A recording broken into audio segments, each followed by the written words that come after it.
Hello, everybody. Welcome back to another Microsoft Flight Simulator live stream. I hope you are all doing well. Happy Sunday, my friends. More importantly, happy daylight savings times. How many people are messed up this morning? I am. I'm extremely tired. It's amazing how 1 hour of a difference of sleep can just make it or break it for a lot of people, myself included. I tried to go to bed early last night. Before I knew it, the time had already moved forward, and I was sitting there in bed watching a movie at almost 3:45 a.m., 3:45 in the morning. It is just crazy how it happens like that. Welcome aboard, everybody. Supersonic Jellybean, welcome. Rydog, good to see you. Calvin, good to see you. Steve Arrow, welcome. Philly Gaming, good to see you. Greg Elwell, welcome. The Husky Wave, good to see you. 12 Cut, what's up, my friend? Captain Ray, good to see you. Chris Clark, welcome. Captain UK, good to see you. Huskers, welcome back. Sacha, good to see you. Reggie, what's going on, my man? Good to see you. Yaros RC, welcome. JP, good to see you. Gary P, welcome. Elias, good to see you. Ken LeMay, welcome aboard, my friend. R6 Glow, good to see you. Skyworker, welcome back, man. It's been a while. Hope all is well. Good to see you back, dude. Sasha, welcome. You're going to join as American 632. Okay, sounds good. Johnson Aviation, welcome. Kevin, good to see you. Caleb Rogers, good to see you. Nicholas Sajkovic, good to see you, my friend. Diego, welcome aboard. Leonard Grant, good to see you. The Waypoint Pad, welcome aboard. Christopher James, good to see you. Wally Person, welcome. Average Beaver, good to see you. Kyle 7223, welcome. Sumit Roy, good to see you. Sasha Hoffman, good to see you. It's your boy, welcome back. Mick Ronnies, good to see you. Andre Aviation, welcome. Brett Day, good to see you. Crimson, good to see you. Arrow, welcome. Hope everybody's doing well. It is a oddly weird weather here for LA. It is almost foggy and cloudy and rainy. It's very weird. I had to double check just to make sure that we were actually in LAX, just because of how crazy the weather is here this morning. Pretty wild, man. It's going to be absolutely awesome. I'm looking forward to this stream. We're going to be checking out some new Sacramento scenery. We're also obviously flying into the beautiful LAX here at, presented by iniBuilds. Hopefully this kind of hopefully the fog has burned off by the time we do our return flight into LA, so that we can have some beautiful visuals of LA. First thing is first, let's go ahead and go to GSX, and we're just going to start the boarding process. I've already done all the other stuff of that, so we'll start the boarding process. There is a GSX profile for this airport, but it doesn't include these gates. If you're wondering where we are, I have never parked at these gates in LA before, so we are actually up all the way over here. Yes, this is us right now, chat. We're up in called The Box. The Box Terminal southbound taxiing aircraft use minimum power due to blast hazard. Yes. We're going to board both the crew. Yes, absolutely. But unfortunately, yeah, because there is no GSX profile, sorry, the GSX profile does not cover this part of the airport. Buses drive up, and we're going to load our passengers out of buses instead of them actually coming from the terminal and walking down through here. So hopefully, this guy's, okay, he's parked in his tow truck over here. Hopefully, the GSX profile, when it gets updated, can involve all of this area as well, because this is a cool little regional spot, if you will, here. So welcome aboard, everybody. We are in the 700 today, in case you haven't noticed as well, the small little RJ. So it should be a lot of fun. I'm really looking forward to this one. Into Sacramento. Let's jump inside the cockpit. Let's get this bad boy program ready to rock and roll, and we are going to be in Sacramento. I think it's about an hour. I don't even think it's that crazy of a flight, to be honest with you. Yeah, it's showing an hour and 3 minutes. So up to Sacramento in an hour and 3 minutes, turn around, and then back to LA. So let's do it, friends, inside the cockpit. First things first, let's go to the overhead. Let's go and get the ground power to the on position. Sorry, let's get our battery switch on. Then we'll come over here. We will connect the ground power. Beautiful. We can then get the ground power to the on position. That will bring the aircraft to life. Beautiful.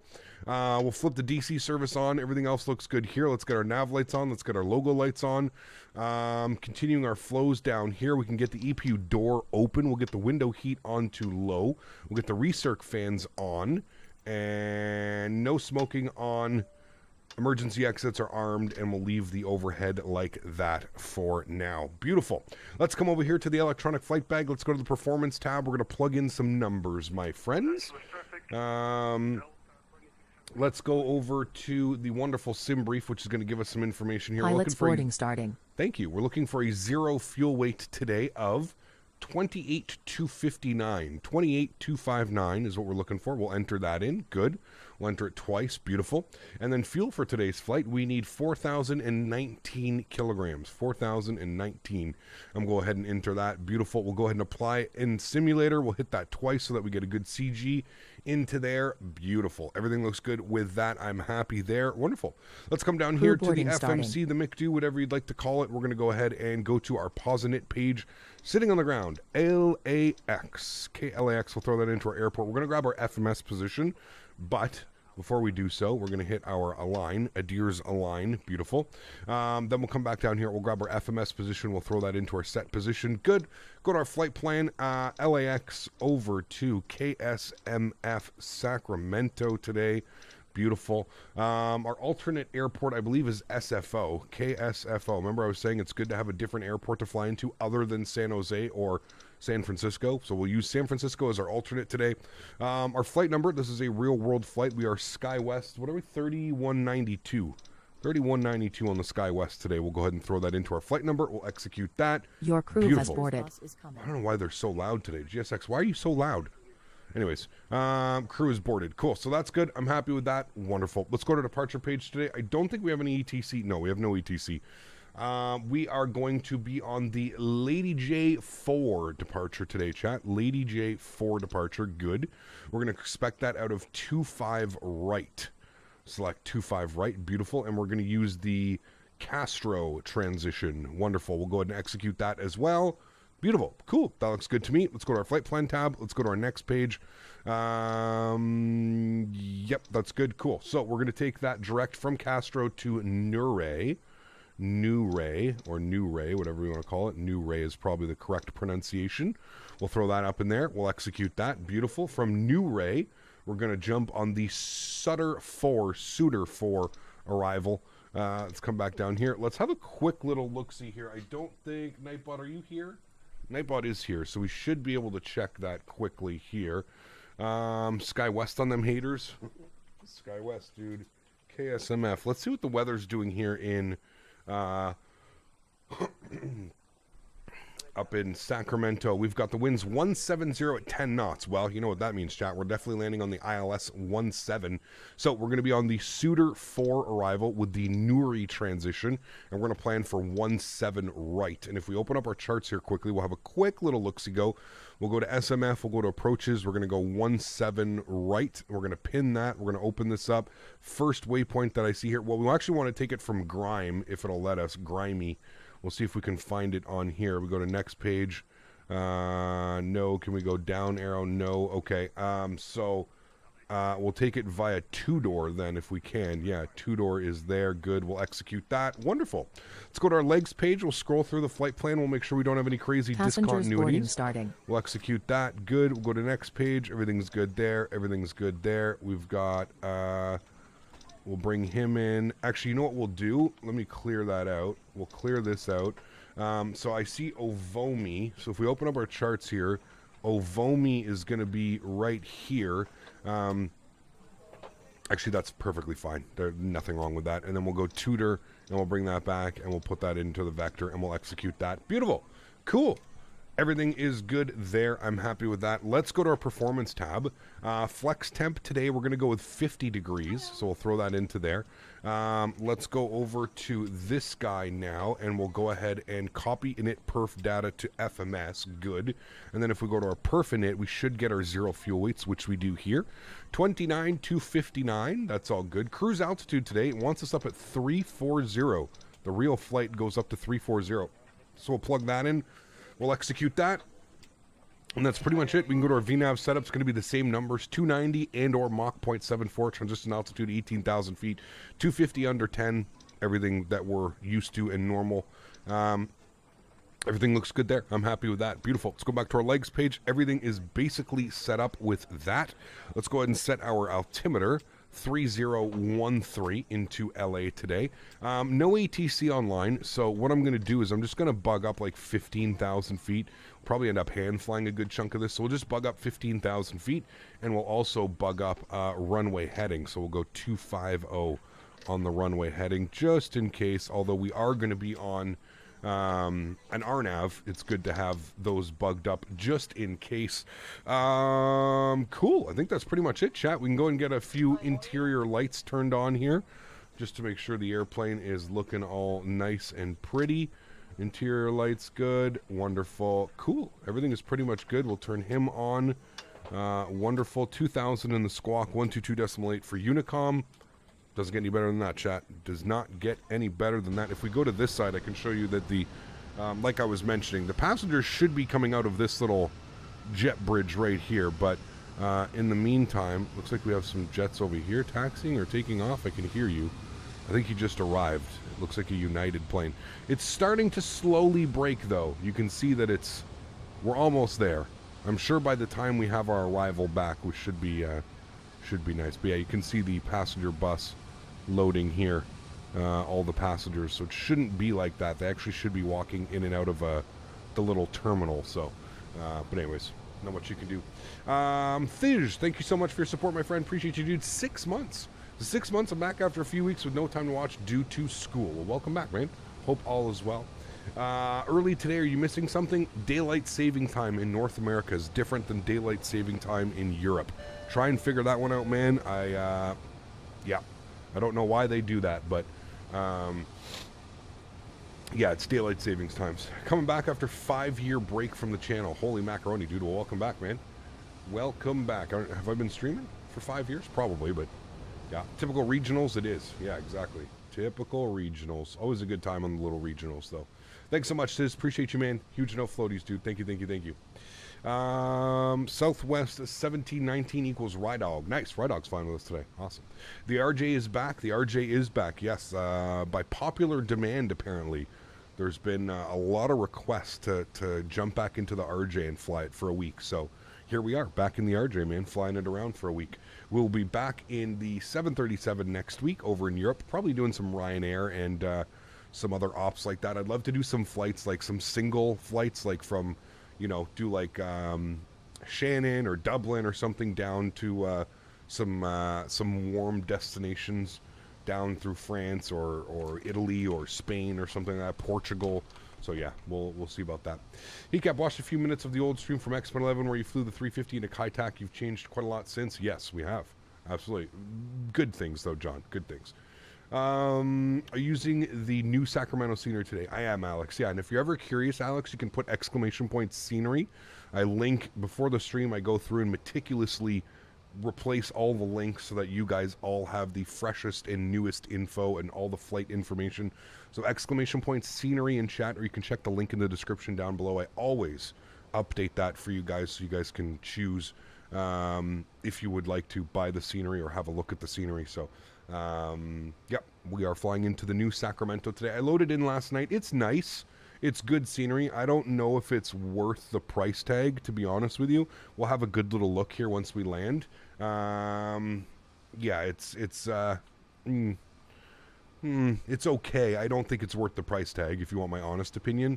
I think it's maybe a $10 or a $15 scenery. It's most certainly not a $20. I think it cost me $27 in CAD after tax, 27 something I think it was. So yeah, wasn't crazy about the Sacramento scenery, for lack of better words. Yeah, exactly. How do you get your real world flight plans? Flight Radar 2.4, Greg. Flight Radar 2.4 is the best.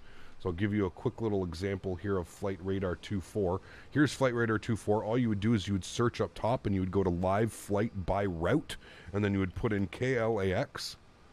All right, and then you would choose Los Angeles, and then you would put in KSMF, which is Sacramento, and then you would search, and it would give you a flight list of all the flights that are happening within the next couple of hours is what it usually gives you. There's us right there, so we're actually scheduled for the most recent, or the next flight, I guess it would be. So it's Skywest 3192. If you click on that, it actually gives you a full routing, so it actually shows you Los Angeles to Sacramento in a CRJ-700. Took them an hour and 11 minutes last night. They took off at 8:15 p.m. They arrived at 9:43 at the gate, and they landed at 9:41. And you can actually even go as deep into hitting the play button, and you can actually go down and see exactly what gate they went to. As you can see here, we're at the proper gate, 52 Echo. That's exactly where we are right now. Captain, so yeah, it's pretty cool. Do you remember that I was going to buy a second-hand Audi A6 from 2012? In the end I was rational and chose a brand new Mazda CX-5. There you go. What do you think of Mazda as a brand? Mazdas aren't bad. I've had a few Mazdas in my day. Older Mazdas. I wouldn't suggest any older Mazdas, but I've heard the new ones are actually really well built. So congratulations on your new vehicle. Huge no floaties to you. Diego, thank you very much for the donation, man. I really do appreciate that, dude. Thank you, thank you, thank you. Should make a Google Doc with all your sceneries, and then people can find the scenery through there. Have you ever thought about that? Cam, Colorado, do you know how many sceneries I own, man? That would, oh boy. Just even keeping that updated and having that just makes my brain melt, man. Like I said, if you're interested, every single scenery that I use for every single live stream is in the link of the description. So if you're continuously watching the channel, or if you, now that you know that information, you can click on any one of my videos and you can have all the information there. I find that's just way easier, man. Having an updated per stream basis instead of having a huge Google Docs or a Google Drive with all the scenery that I own. Ay, man. Maybe if I had started from the beginning, that could have been a possibility, but now I don't even know, man. I don't even know how I would begin with that. I don't even know how I would go about doing anything like that. So, yeah.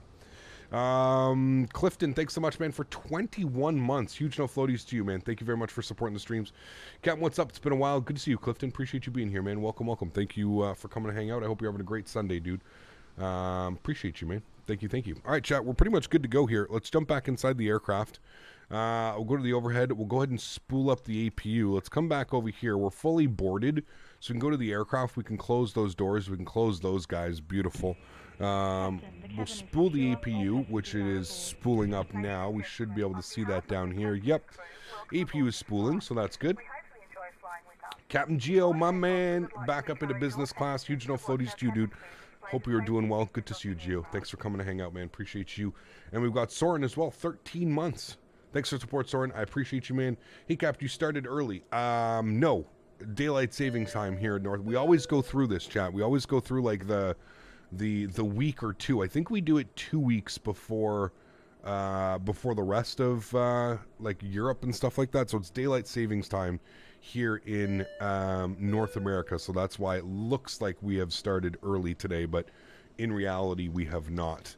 All right, seatbelt signs are going on, fuel pumps are on, APU is on and available. Let's come over here. We're going to disconnect the ground power cart. We're going to remove the wheel chocks. Let's go to GSX. We're going to plan for pushback and departure. There we go. Beautiful. Departure clearance requested. Wait, what did that just say?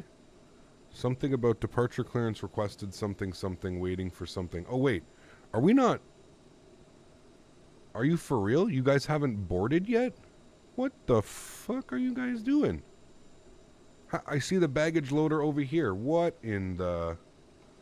Wow. Okay, chat, we're not ready to go yet. We got to open those doors back up. My goodness. I thought we were ready to go. The baggage loaders are still making their way over here. Where are you guys? He's right over here. No way, dude. How did we load the entire airplane, prep the entire airplane, and we still haven't loaded our baggage? Oh my goodness me. Oh my goodness me, chat. Okay, well, we'll sit here and chat a little bit more. Afik, good to see you, dude. Welcome aboard. I don't like daylight savings time, but now it's permanent, I think. Yeah, I don't like it at all. Yeah.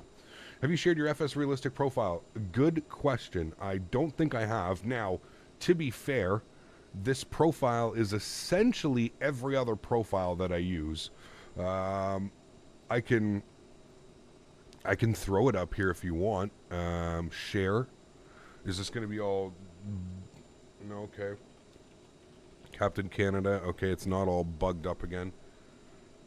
No...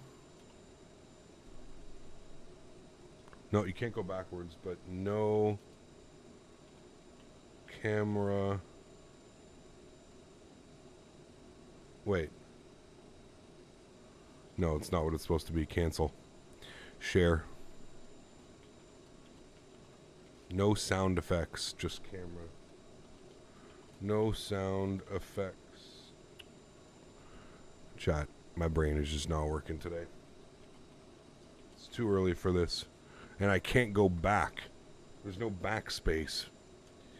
No sound effects, comma, just camera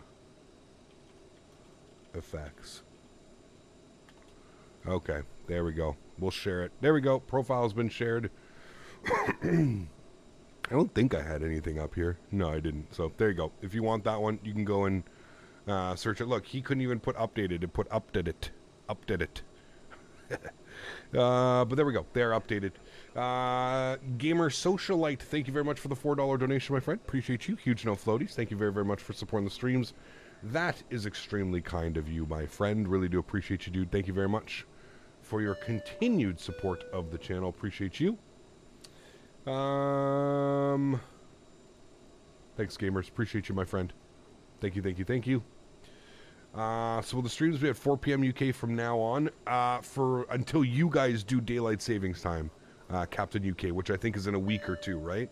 I don't know when you guys do your daylight savings time. I have had an issue with this aircraft for like the last year. The airplane won't give me sound.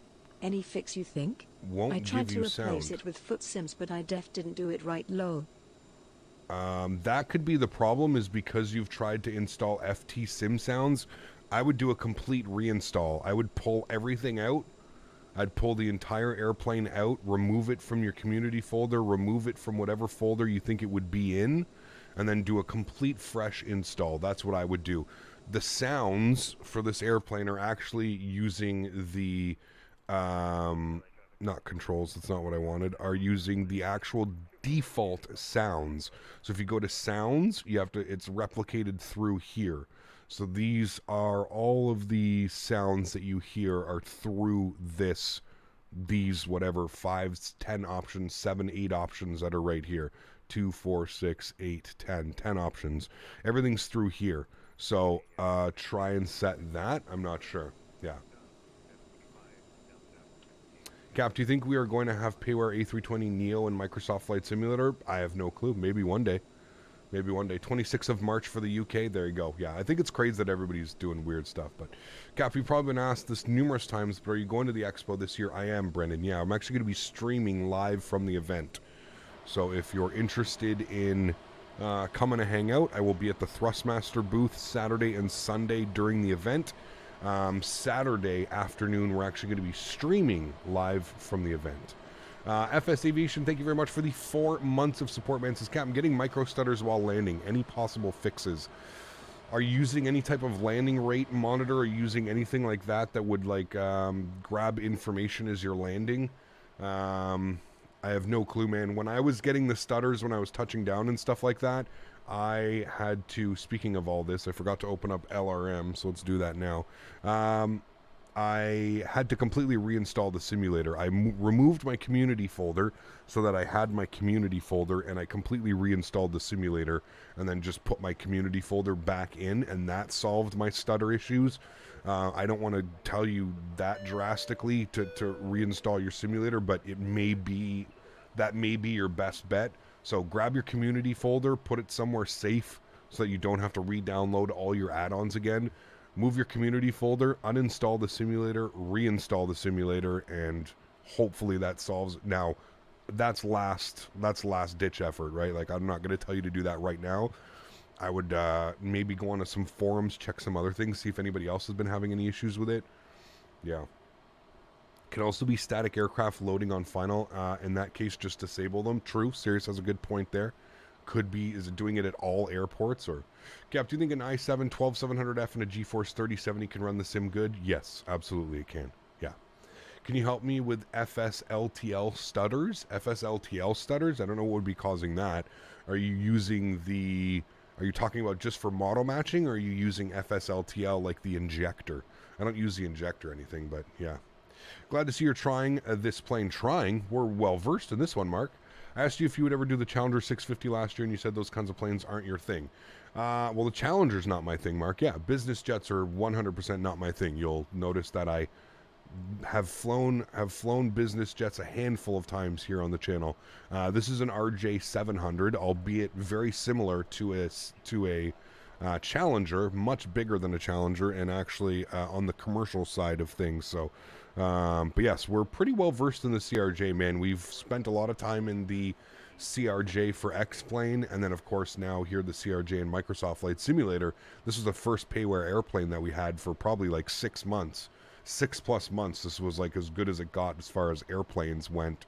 for Microsoft Flight Simulator. So yeah, we're pretty well versed in this, but big difference between flying Skywest and then loading up in a Challenger 650, you know. So the injector, yeah, I don't know anything about the injector, Caleb. I'm sorry, man.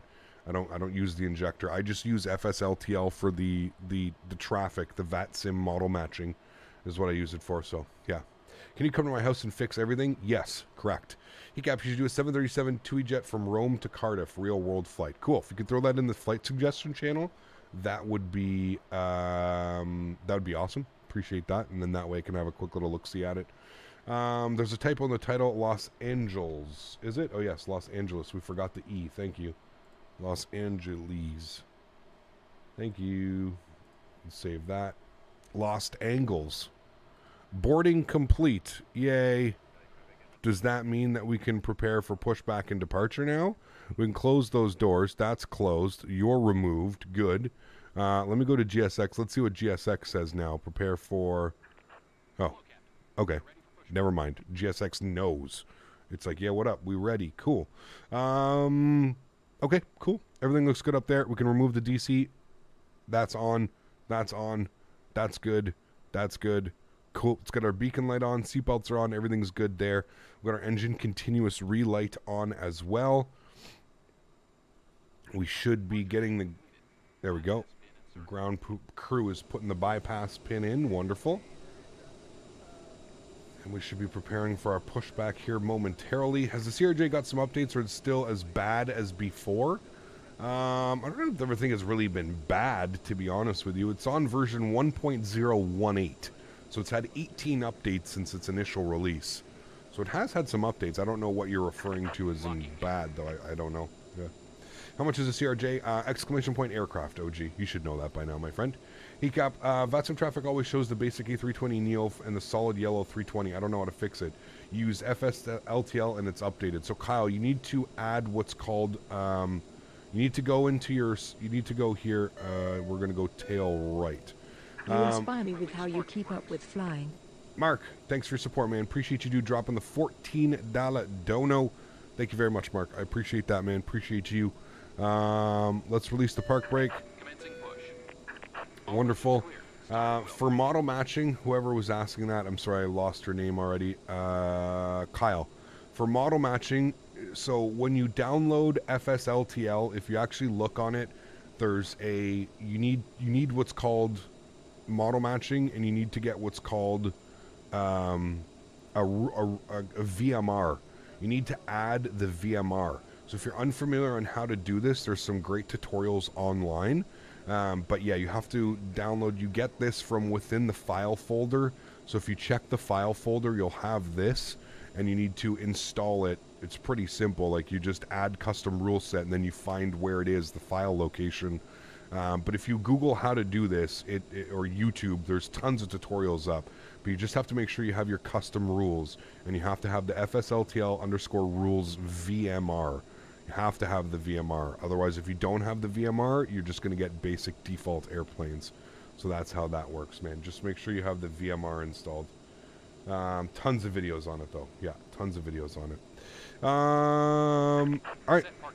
Thank you. Park brake is set. Let's go ahead and spool up engine number 2. Good. Start. Beautiful. N2 percentage rising.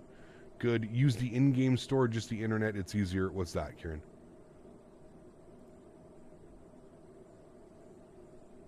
Capcan's to-do list. 1, world peace. 2, fix ride dogs, everything. 3, Timmy sitting.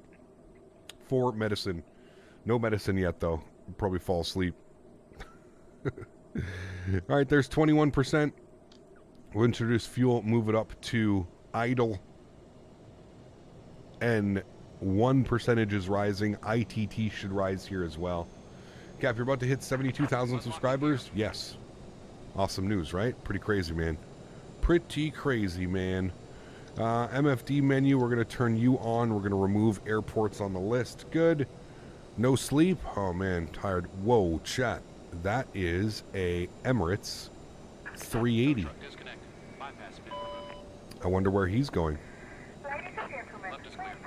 All right, upstairs, left engine, start. N2 percentage rising. What is the plan for 72K? I have no clue, man. I'll worry about that when the time comes, my man. I know for sure Nightbot was wired all night. Oh, yes. Oh, yes.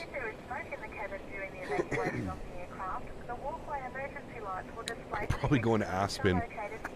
Nice. It would be true to Vatsim form for him to be going to Aspen. This man said he's going to Aspen. Nice. I'm going to bug up my speed here. 240 knots on the climb. That's good. What are he flying? The Peter Haggard? Maybe. Or he's testing for fly-by-wire. Hey, could be doing some fly-by-wire tests, chat. All right, hydraulics, auto on, auto, good. We should have 2 good engines now. I believe it's stabilized or stabilizing. There it goes, stabilizing. I'm working just next to Lisboa Airport, 12th floor. Amazing. I see planes taking off and landing. Very cool, Mohammed. That's very, very cool, man. All right, cool. 2 good engines. Engine ignition switch goes off. APU goes off. Make sure our window heats are on. Probe heats are on. We'll set flaps down to 8 degrees for takeoff. When do you think you'll be flying? Emirates 380 as soon as it's available, man. As soon as it's available, dude. All right, that looks good. Go to performance. We see that we need a trim of 7.4. So we'll come up over here. 7.4 on the trim. Should be good right about there. Wonderful. 7.4 is in. And we'll go ahead and head upstairs. Everything's looking good there. Get our taxi lights on. Good. We're good to go here, chat. Get our stab trim. Mock trim. And yaw dampers to the on position. We'll go ahead and release our park brake, and we'll go ahead and jump in queue here. I see a bunch of airplanes in front of us. What's my frequency? What do you mean? Early live today? Well, no. Daylight saving time, Simmer. Daylight savings time. Captain Sim 7.6. Yeah. Do any American airlines use the 380s? No. Nope. None of them do, man. No ATC today, unfortunately. No ATC. Bear Aviation. Holy macaroni. You know what, dude? I was thinking about you the other day. I was thinking about how we haven't seen Bear in a long time. That is incredible. And here you are, celebrating 59 months. Holy macaroni. He's still here. You may not see him every time, but he is still here. Bear Aviation. Huge show floaties to you, my friend. Thank you very, very much for supporting the streams. 59 months as a first-class member to the channel, chat. Can we please, please, please show some love? One of the OGs, man. One of the people that have been here for a very long time. Thank you for the continued support, Bear. Appreciate you, my friend. Thank you, thank you, thank you. Need to put up a graphic that says, nope, daylight savings in North America has started. Yes. I wish it was that easy. Less. Just check that 380 is going to Heathrow under an Emirates call sign. There you go. Probably a real-world flight. So, how can you tell how many months one has been on? Atto, if you go to your channel and you go to like your subscriptions or whatever, it should show you how long you've been a member on the channel. I personally, I don't know if I can check, but yeah. How much is Dan at? Dan's at 60 something. I think 65, 66 or something. I can't remember. All right, we got a nice slew of airplanes here. We're gonna jump behind. I think they're all going to Sacramento. I'm not sure though. My friend with the Phoenix 320 faces issues while flaring. He has TCA 320, pulls the stick too much. I don't know any flare tips. I don't know what are his sensitivities set to, man. Has he played with his sensitivities? Has he done some weird stuff with that? I don't know. The member goat has spoken. Blame Dan for the royalties. Blame Dan. You know what's funny? Dan made that emoji, so I don't want to hear it from Daniel Barry. Dan made that emoji, so without Dan making that emoji, guess what, Chad? We wouldn't have it. APU door is closed. What messages am I getting down here? Seatbelt, no smoking, and takeoff config okay. Wonderful. I forgot that I need to apply thrust while turning in this airplane. It does not like to turn, Chad. It's a pretty good looking airplane though, the 700, man. I really do like the 700. She's a nice airplane.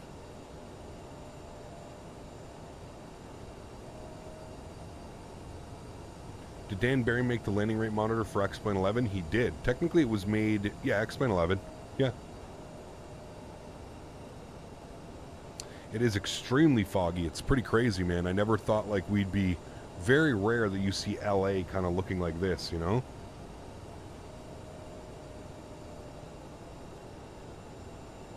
A little bit rare.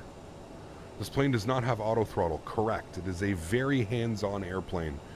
If you've missed it, I've been flying it now for the past couple of days, and it is a very hands-on airplane. Very hands-on. Love your stream, Captain. Hey! Big fan. Sending love from Saudi. Heart. Ever thought of flying in the Gulf region? Yes. Full moon with face? Absolutely. Huge no floaties to you, Mo. Thanks so much for your support, man.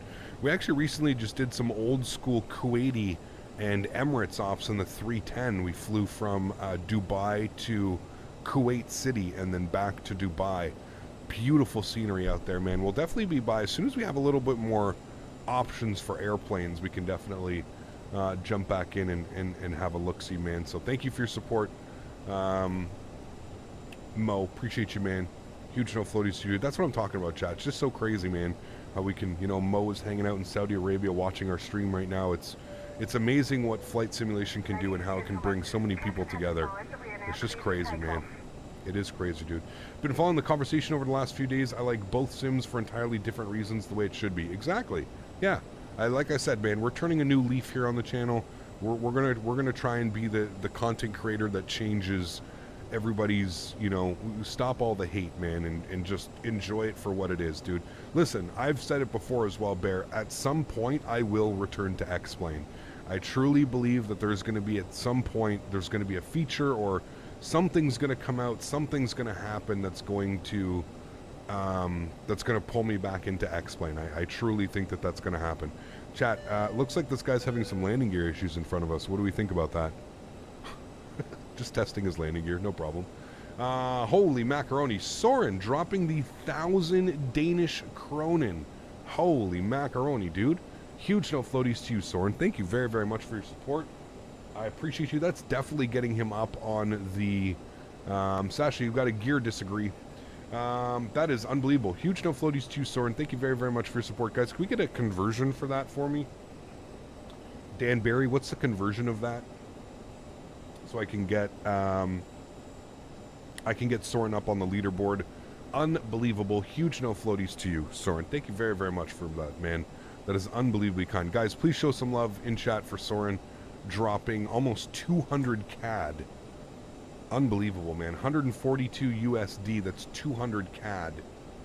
Unbelievable, man. Huge no floaties to you, Soren. Thank you very, very much for the support, dude. Let me add you up onto that leaderboard now. Soren. We're going to call that 197, so we'll call it 198. We'll put him up for 198. Unbelievable, man. Thanks so much, Soren. Appreciate you, my friend. Throw you in here.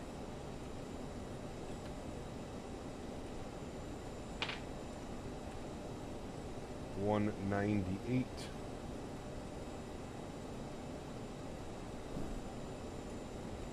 Zach, happy Sunday, my friend. Unfortunately, Zach, your time up on that leaderboard has come to an end, but I appreciate you nonetheless, Zach.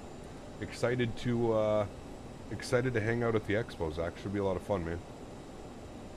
Should be a lot of fun.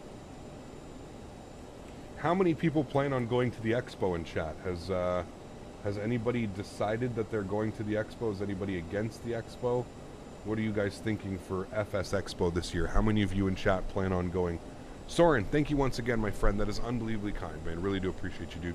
Sasha, what are you doing with your landing gear? What have you broken? Also, what's this guy doing? Also, what's this guy doing? Why hasn't he lined up?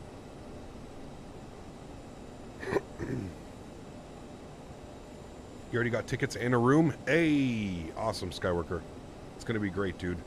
That will be a blast. More importantly, how many of you are going to do the landing challenge? How many of you are going to jump on stream and do the landing challenge? That is always... Listen, the most fun for me is seeing everybody go and...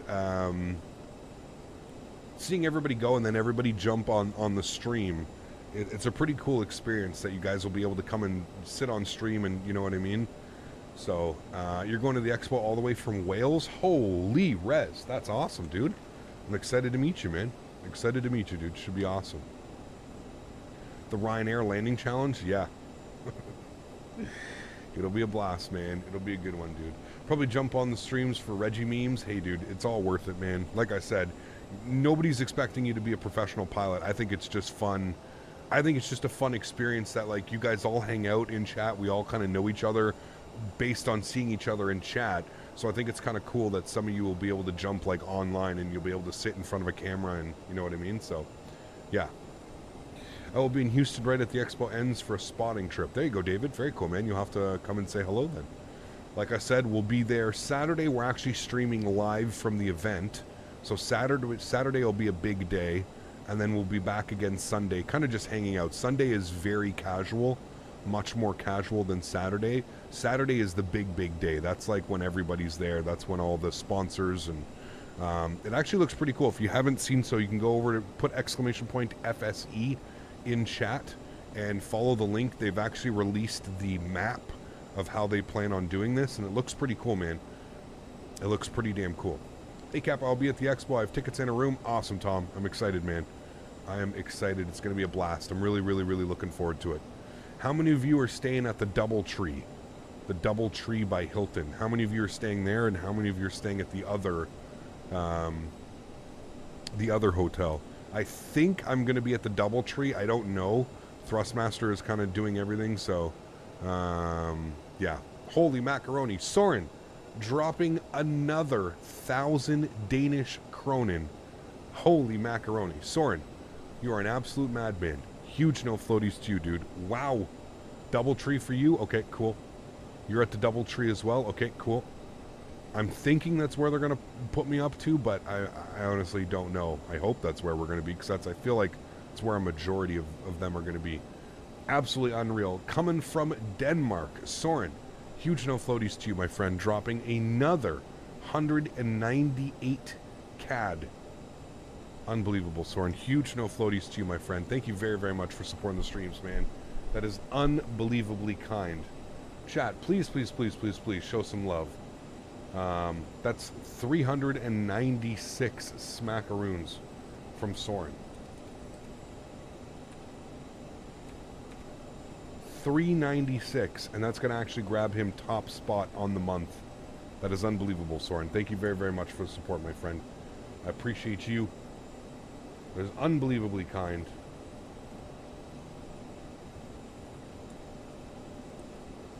We'll switch spots with Gary.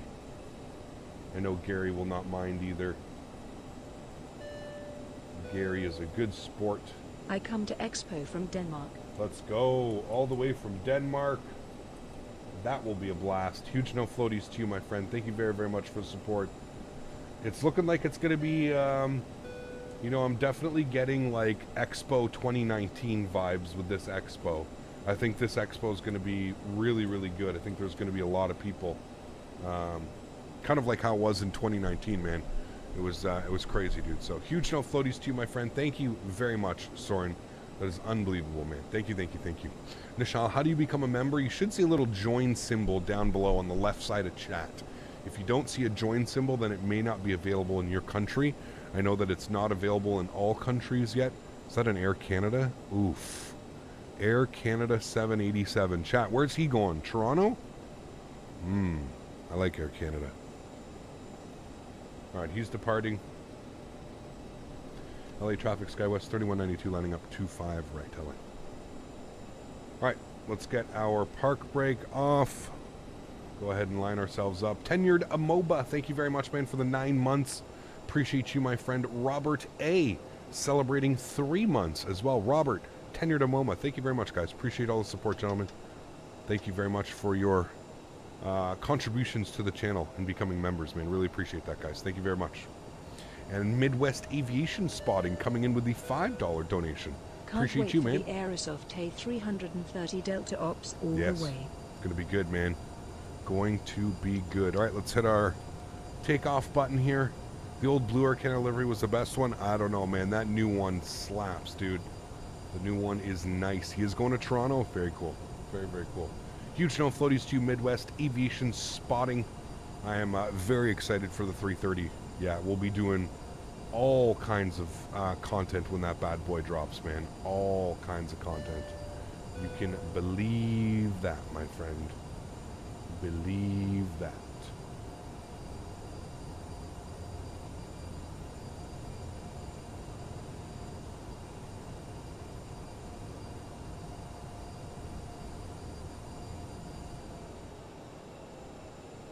Alrighty. Line ourselves up on the runway here. When is 3:30 coming? We do not know. Hopefully sometime soon. Are the winds strong? Oh, really?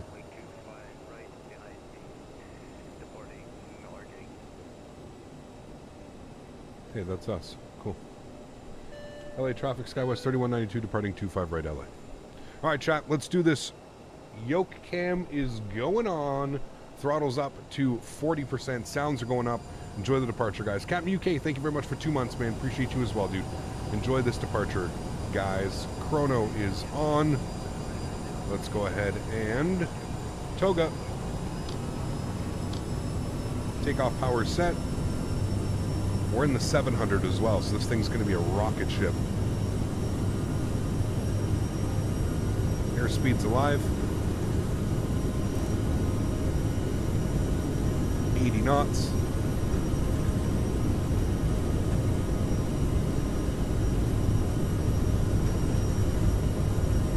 V1 rotate.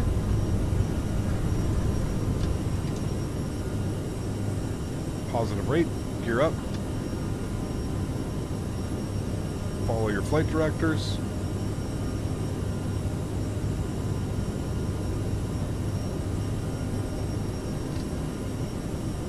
Bug our speed to 240. Literally flying into the soup. It looks like it's just a little bit of low-lying fog, to be honest with you. Looks like we'll break out of it pretty quickly.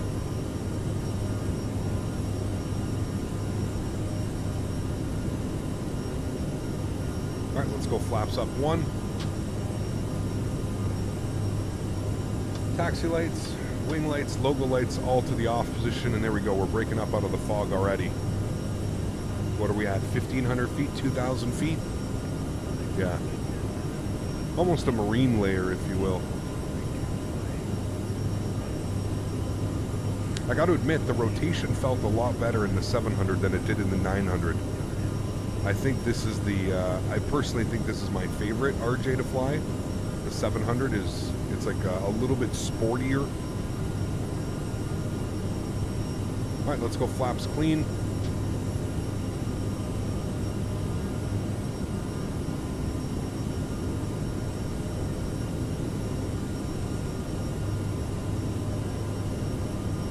Very smooth up here, not a lot of wind at all. Probably why there's so much fog down there.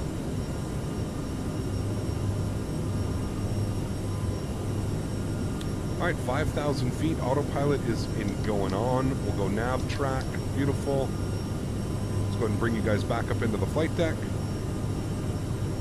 Sounds can come down just a little bit.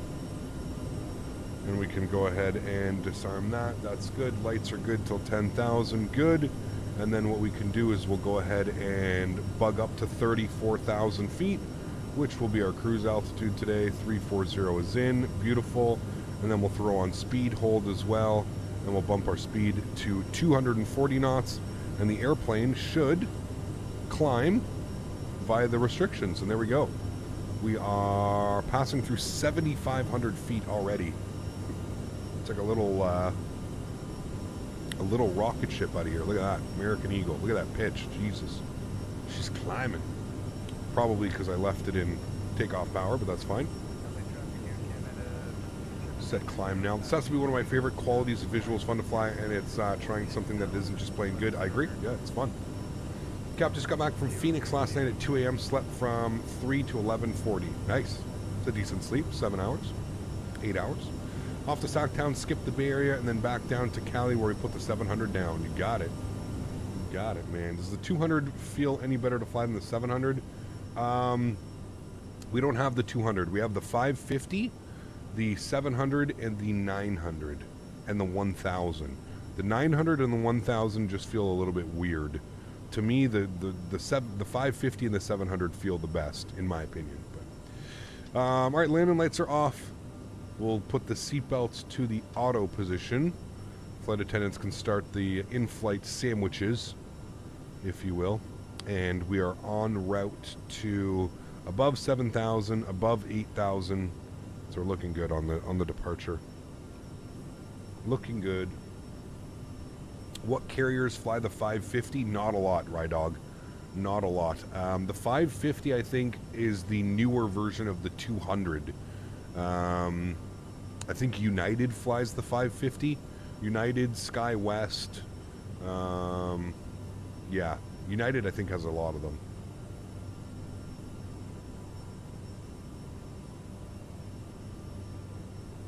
Thought once you flew the CRJ-700 out of Seattle about a year ago, Elite Airways livery. I don't know if that was us, David. If we did, it would have been an X-plane, but I feel like we haven't flown the X-plane CRJ in a long time. Like a long, long time. Always be amazed how beautiful the clouds are in this sim. It's stunning, man. Absolutely stunning. I mean, just look at that off the wing here. You ever been on a 200, the most uncomfortable airplane ever? I have, Rydog. Yeah, more than once, unfortunately. Yeah, more than once, man. Beef and horseradish today? Nice. I'm having leftover pot roast that I made. Having the final leftovers today for dinner. Should be good.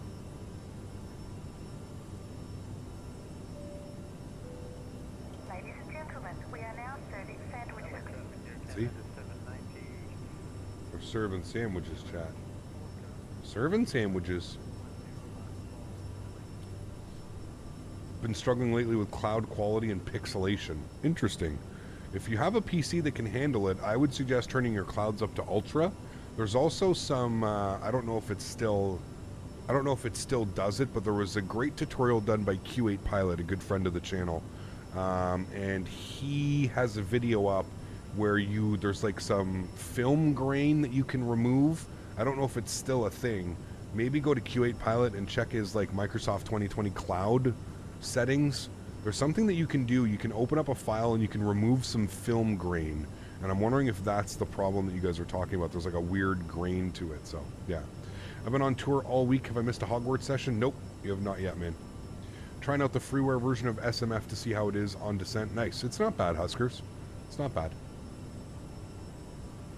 Where did he fly from? What do you mean? Did he fly from Denmark? Who are you talking about, Mikkel? The 550 is pretty much the same as the 700, just different config. CG United's the only carrier. Wow. There you go. Captain Dom, what's up, man? Good to see you, dude. Fun fact, Captain Q8 Pilot has a booth planned for FSE. I know. I'm excited, dude. That's going to be awesome. That is very, very cool. Finally going to be able to meet the man behind all the great tutorial videos, man. Looking forward to it. Let's go standard barrel pressure. Good. And we'll go ahead and bring this up here to there. Beautiful. Cool. And we're climbing nicely, chat.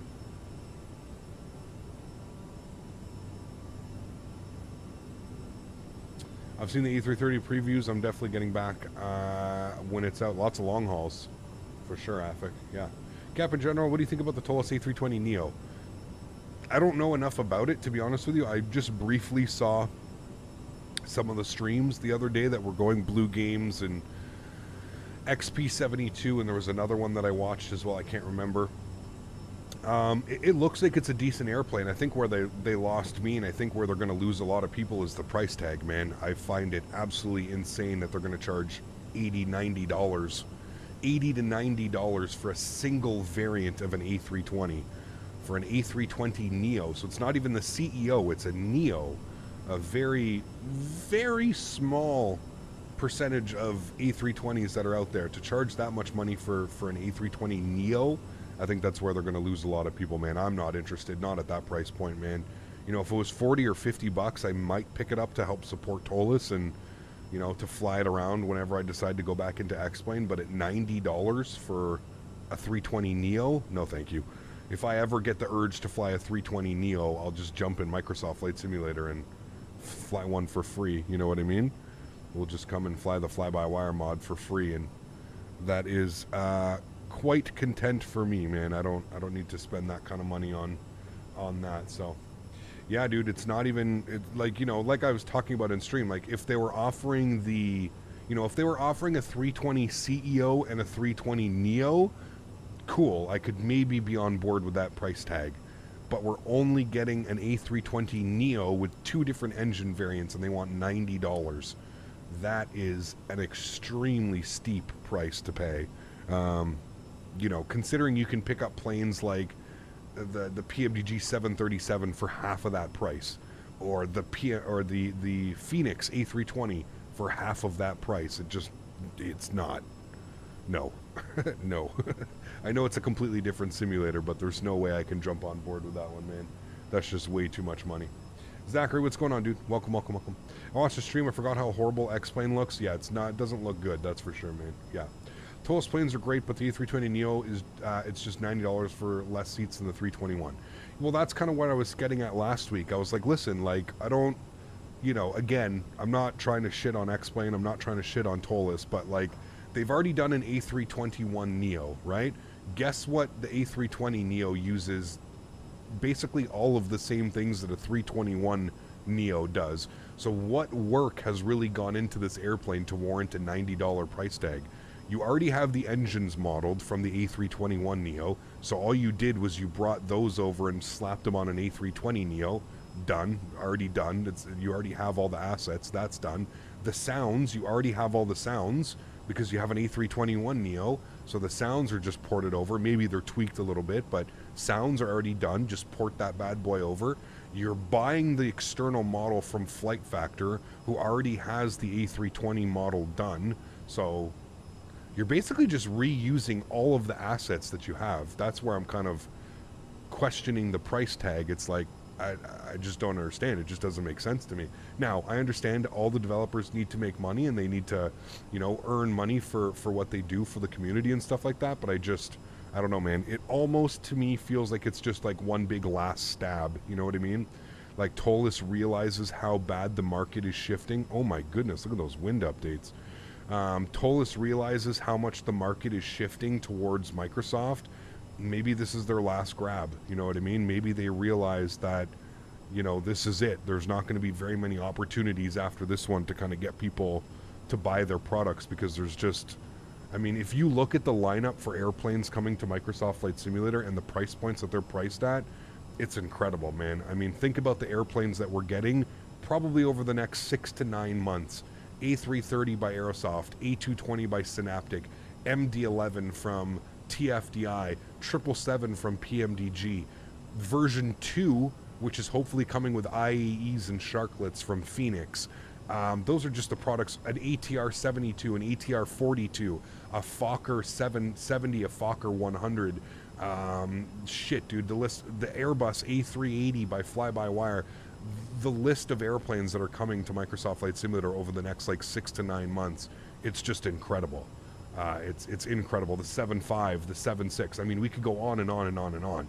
I truly, you know, and again, I'm not being disrespectful. I'm just giving you my opinion. I just feel like this is a last-ditch effort by Tolos. Like I said, they realize that the community, the X-Plane community, is shrinking and shrinking and shrinking, and this is them trying to just milk that last little couple extra bucks from all the diehard X-Plane fanboys out there. I don't know, man. For me, it's not worth it. I know that people are going to buy it, but that's their opinion, and that's what they can do, man. There's nothing, you know, nothing wrong with that. But I just, yeah, coming at it from like an outside perspective and like a level-headed perspective, it just very much seems like a last-ditch effort. So, yeah. I think there's an undercurrent in the dev community where some of them just know there's a buying frenzy happening that they can tap into. Lots of amazing add-ons, but lots of advantage takers too. I would say that's more so on like the Microsoft side of things, Andy. I think X-Plane has been around long enough where like you kind of know the reputable vendors from X-Plane, right? I can 100% agree with you that comment definitely should, you know, goes towards like the Microsoft side of things. There's so much junk right now I mean, there's junk for both simulators, but there is so much junk for Microsoft. It's just incredible, right? So, but yeah. Just admit that X-Plane is a better sim with better flight dynamics. Microsoft just has eye candy. Sorry, not sorry. Again, Rick, listen, dude, that's a personal opinion, man. Again, we're not going to really get into this, dude. If that's how you feel, good for you, Rick, and I wish you all the best, man. Kind of ironic that you're watching a Microsoft Flight Simulator stream if you're supporting X-Plane so hard, but anyways, it really doesn't matter, man. Like, you use whatever simulator you want, man. I honestly, my stance and my perspective on this whole matter is no simulator is perfect. Certain simulators offer certain things differently to others. It's all about how you use your time in a simulator, man. I don't think any simulator has better this or better that. I think certain simulators do things better, maybe. Both simulators have issues. Both simulators need, need constant developing. I'm just choosing to support Microsoft and what they're doing just because I feel that they're actually listening to the community and they're giving the community what they want. And they're, more importantly, they're working with the community to kind of bring the things that the community wants. X-Plane has its own agenda. X-Plane has its own plans. They don't care about the community and what the community wants out of them. X-Plane develops the simulator based on what the owner of X-Plane wants and needs. There's no community aspect to X-Plane, and that's just my opinion. Again, you don't have to agree with me, man. We can agree to disagree if you want, however you want to put it. I don't think there's like I was saying before, I don't think there's a right answer. I think depending on your flying style,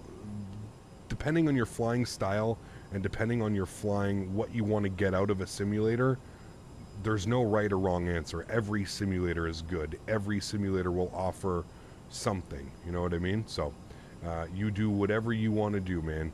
And I hope you enjoy doing whatever you want to do, because at the end of the day, that's what it's supposed to be. It's not supposed to be about a bunch of kids fucking fighting over the internet about this simulator is better and this one has the better flight dynamics and this one has a better flight model. You make what you do of it, dude. Like, you can, like I've mentioned before, there's this wonderful thing in Microsoft Flight Simulator. You can go to general options, right? Sorry, go back. You can go to control options and you can open up this little thing right here called sensitivities and look at how much, look, if I just go over here and I go over to my yoke, look at this, dude. I can open up the sensitivities. Wow. Look at the amount of stuff that they let me configure. And guess what, man? I could make this simulator feel exactly like X-Plane if I wanted to sit here and I wanted to spend 6 hours tweaking every single one of these axes to make the airplane feel more realistic. I don't know how one can get an airplane to feel more realistic sitting on your computer, on a computer chair, flying on $100 yoke or a joystick. I don't know how you make it more realistic. It's a simulator. It's not supposed to be realistic. It's supposed to be high fidelity, sure, so that you can, redundancy, your overhead panel works the way that it does and everything works, you know what I mean? I think that's what's more for a simulator. I think if you speak to any real world pilot, they'll probably tell you that the simulators don't really feel the way that the airplane flies in real life. Simulators, again, are there for practicing, and they're there for redundancy and to do things that you can't necessarily do in the real world. So again, I don't think there's a right answer. I don't think there's a wrong answer. I think you use whatever simulator is best for you, man. And that's it. Super simple. I'm a long haul junkie. Keep wanting X-Plane 12 because I want to fix now. Try. Stay patient for Microsoft. There you go. Yeah. Dominic Design is apparently making a Philadelphia. Hey, nice. Very nice. Yeah. Very, very nice, man. Cap, for your Boeing Thrustmaster yoke thing, did you use the default settings for sensitivities or did you tweak it? I have default, man. Yeah, default sensitivities. Default sensitivities. I mean, yesterday you said that the 310 flies in Microsoft the way that it does in X-Plane, so it's not far off from flight model. No, it's not at all. At all. Nope. Did you hear that Matt Davies passed away? Yes, I did, Ark. Does any sim have a Concorde? Yeah. X-Plane has one and Microsoft have one. Yep. They both, man. They both do.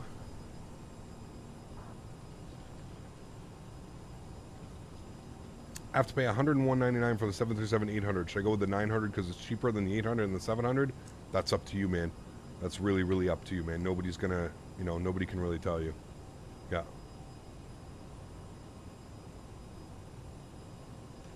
You think that Microsoft is too arcade? Again, man, that's a personal opinion, Rick. I've kind of showed you, I've explained it to you how it doesn't have to be that way. I think what a lot of people is a lot of people jump into like the native simulator and they go, oh, this isn't, you know, is it different than X-Plane? Absolutely, man. But like I said, now that I've used both simulators for a good chunk of time, I really don't like, I just don't see the whole flight model debate or the, you know, the airplane flies the way an airplane should, man. I mean, it's not, it's a simulator. We have nothing moving around us. It's what you make of it, man. That's all it is, dude. That's all it is. It's what you make of it, man. And I find that people are very quick to like jump on the whole, well, it feels like a game. It feels like an arcade. It doesn't feel like a simulator. It's, well, you know, of course, everybody's entitled to their own opinion, man. Nobody's going to stop you on that one, dude. But I'm kind of here to prove that it's not at all. And you can fly this simulator just as well as you can fly any other simulator with practice, man. There is not a lot of difference between the simulators, man. Yeah. I watched a Swiss 01 video a while ago about setting up ortho and X-Plane, and it's crazy how much space that it can take up. I have 8 terabytes, Vine Fortuna. 7.8 terabytes of ortho, and I don't even have the whole world. Maybe that's part of the problem, yeah. Captain. Hey. I think some people in life have their sensitivities cranked up to maximum. Soft times, snowflakes and temper tantrums. Good thing I'm not a streamer. I defend 80% of the people who end up on my stream. Huge show, Floaties 2C2A. Thanks for support, man. Like I said, dude, try and keep it respectable, chat. It's everybody is entitled to their opinion. I reinstalled it and it works now, lol. Thank you, Cap. Hey. I miss Daisy Camto. There you go, Clifton. Huge show, Floaties 2, man. Glad it was able to work, man. Nice, fresh reinstall. There you go, man. Imagine if sports gamers had a debate like this. Madden, you can really feel the hits. It's, yeah. I mean, it is what it is, Reg. It is what it is, man. Like I said, dude. Some people think like, you know, because like X-Plane has FAA certification, that's it, man. They're proper FAA pilots now, man. It's just, yeah, yeah. I didn't get a concussion. It's so fake. I also have to say, Microsoft at times can look a little bit too bright. I'm not sure if I can fix it, but sometimes Microsoft can look a little bit cartoony. I don't know, man. Maybe turn down some of your brightness sensitivity or stuff like that. The thing that I love about Microsoft is like the amount of things that you can do to tweak it. Right? It's just absolutely incredible. The amount of things that you can do to customize your experience flying the simulator is, you know, it's kind of crazy. The amount of options that they give you. It's one thing that I do love about this simulator is the menu options and everything that you can do and you can choose it. It's just crazy, man. Yeah.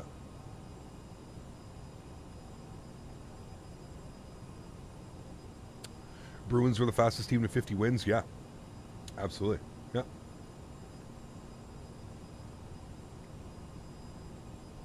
Channel is filled with X-Plane haters. Nope, not at all, Rick. I think you're the one making it seem that way, my friend. Absolutely nobody.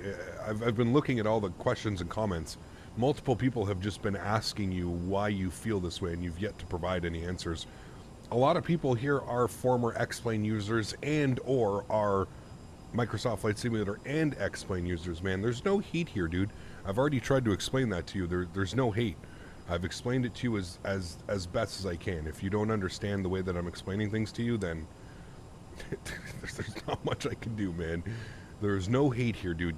Again, you use whatever simulator is right for you, man. There's no right or wrong answer, and I know that chat feels the same way that I do. You use whatever works for you, man. I own both. I'm pretty sure 75% of chat owns both simulators as well, man. There's no hate, dude. It's just we're literally sitting here poking each other with sticks about what personal preferences are. Listen, your personal preference is going to be different from the next person in chat, man. My personal difference is going to be different from other people, and yours. That's the way life is, man. You came in here wanting to, you know, start You came to a Microsoft Flight Simulator live stream to talk about how much better X-Plane is than Microsoft Flight Simulator.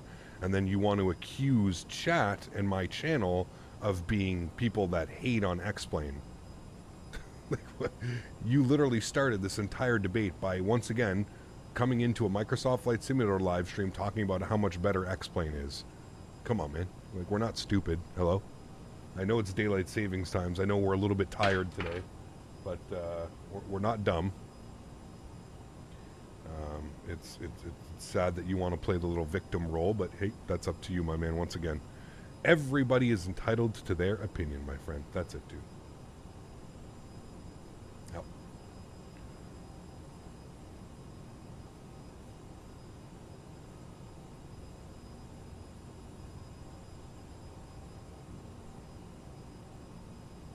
Speed's going well. We have that nasty headwind, chat. 107 knots right now. Our ground speed is pretty atrocious. We're actually 390 on the ground speed for all. Looks like it's coming up a little bit more, but there we go.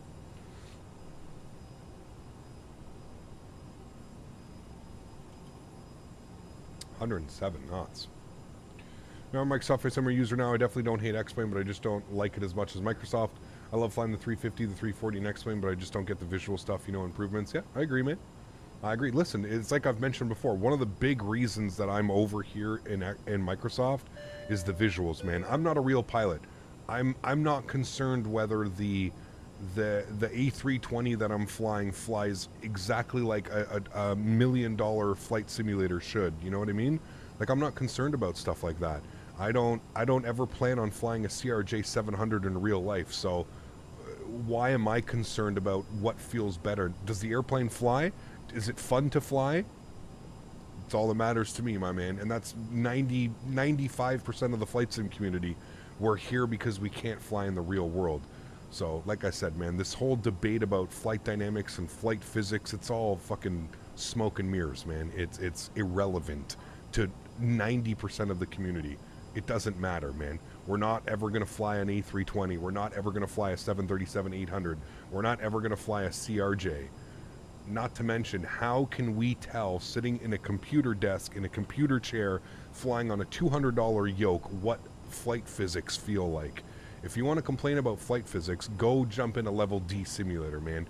Go experience that, and then talk about flight physics and what's better and what's not better. And it's just so silly, man. It's just so silly.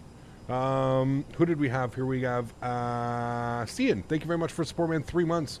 Just 3 months. Wow. Thanks for being such a joy to watch. Huge no floaties to you, man. Thank you very much for supporting the streams. Really do appreciate you, man. So far behind on all my computer stuff and checking some new hardware if I feel I have missed. I don't know what I'm doing. 4000 series. AFIC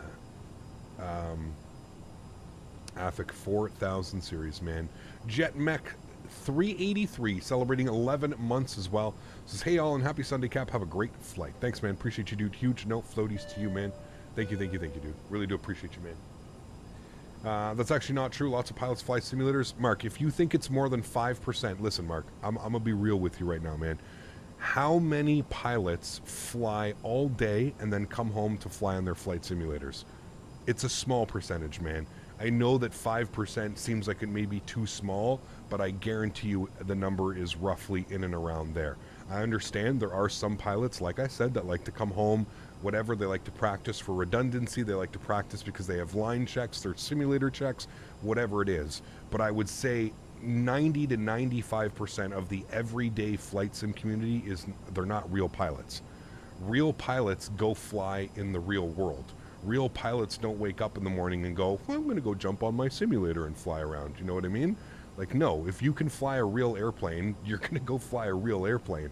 Yeah, sure, sims are fun for, you know, not flying different airplanes than you are, but no, I would definitely say that that number is accurate. I would say 90% of flight sim, regular flight sim users are non-pilots, non-rated non-pilots at the time.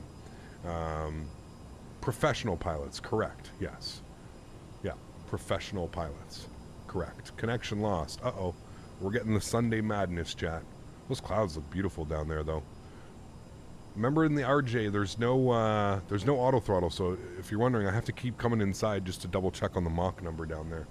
Looking good.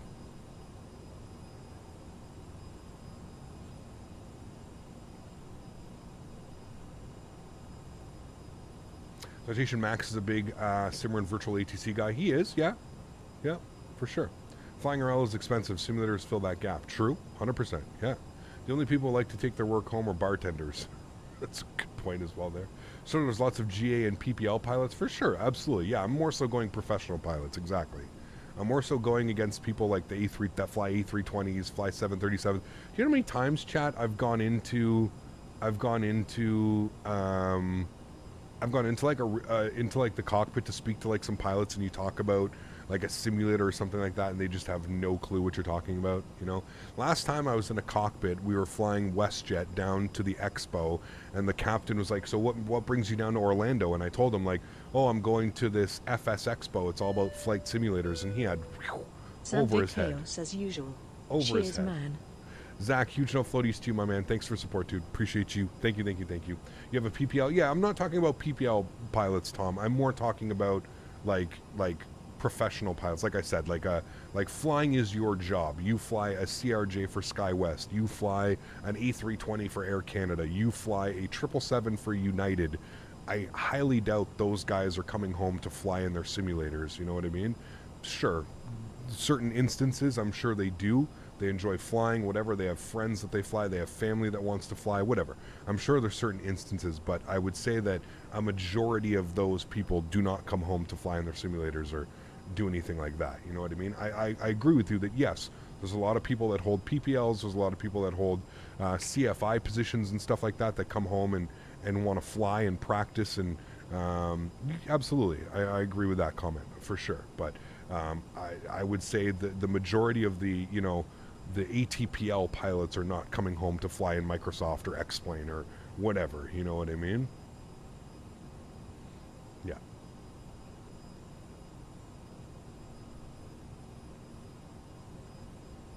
I'm a prorated Ryanair pilot in the landings I do. There you go. There you go. Most pilots I watch do some even know how to fly sims, actually take a break from the real world and just relax and have some fun doing what they love. There you go. There you go, man. Yep. Pilot who is flying 4 days a week or more Miami to LaGuardia for airlines doesn't have much time to be simming for 4-hour stretches. I agree with you as well. Yeah. I mean, just look at how a few ATPL tags are visible on VATSIM improves your point cap. I've seen maybe 3 or 4 users with ATPL registers on VATSIM in my time. It's just a fact, man. It's just a fact, dude. Like someone mentioned, these guys have families. They have, there's not, there's not really enough time to just like start loading up sims and doing that type of stuff. But anyways, like I said, man, we can all sit here and agree to disagree. At the end of the day, you have to remember, you use whatever simulator is good for you, man.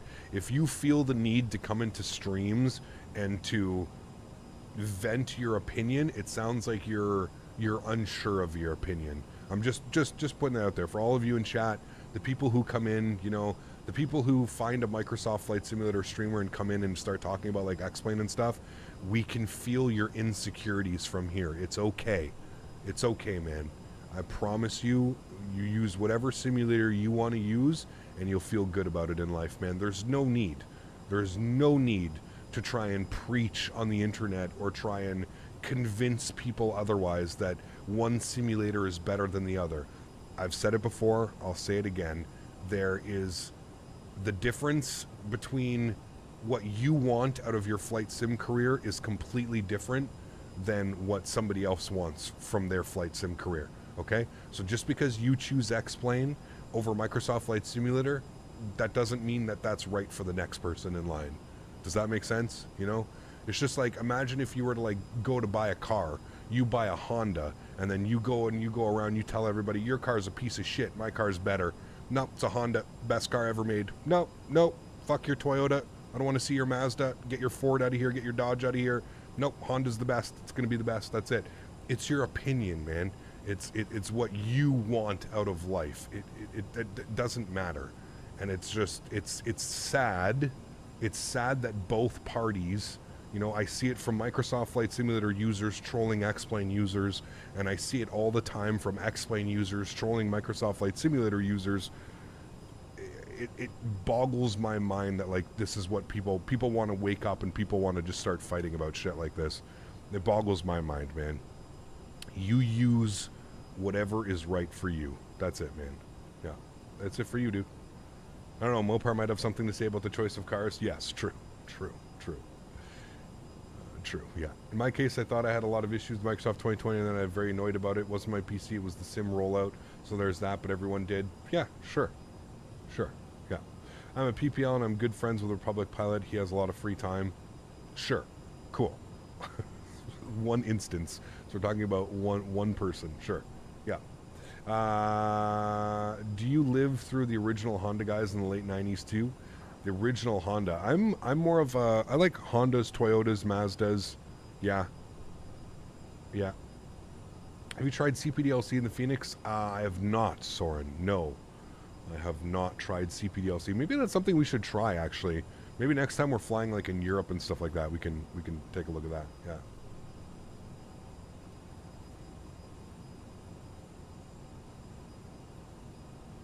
There's not a lot of places around here that use CPDLC, but okay, let's plan our descent here, chat. Top of descent is rolling up on us very quickly. You can see here that we need to be at 9,000 for a matter and above 5,000 at channel. So let's plug in 5,000 then. How about that? We'll go 5,000. Do I have the coupled VNAV? I do have the coupled VNAV enabled on this jet as well. I should, anyways. We have a quick little look-see over here. Go to options, next page. Coupled VNAV. Okay, so I do have coupled VNAV, so that's good. Wonderful. And we should be starting our descent here momentarily. Just going to wait for the little snowflake to become visible. We need to be above 28,000 feet at KLAX. We should be starting our descent momentarily.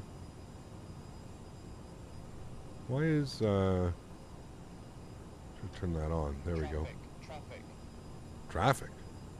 There's our little snowflake. We'll go VNAV, and we'll pull the power back. And there we go. The airplane should start its descent. About 2,000 feet per minute, roughly, in and around there is what we should be looking for. And there we go. Beautiful. We have started our descent into Sacramento, chat. A little bit of cloud cover down there. Looks nice. Looks real nice. Most of my Air Canada friends have lots of free time, but they don't sim. They just don't. They can go in a sim level D sim when they want. Well, that's exactly it. Yeah. How long till top of descent? Hey, there you go. We're on it. I'm hearing a traffic call out, but I do not see any other airplanes. The ortho out here is just stunning, man. Pardon me. I love the ortho in like NorCal and SoCal. SoCal, NorCal, the ortho is just spectacular around here, man. The traffic is Sasha. I don't see anybody. Sasha, where are you? Oh, I think it's just, I think it was because I turned on the TCAS a little bit late. It's just having a little bit of a, you know, being a little bit of a funny. Traffic. Oh. It almost sounds like it's somebody on VATSIM going, traffic.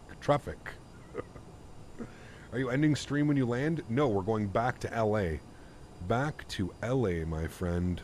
Los Angeles.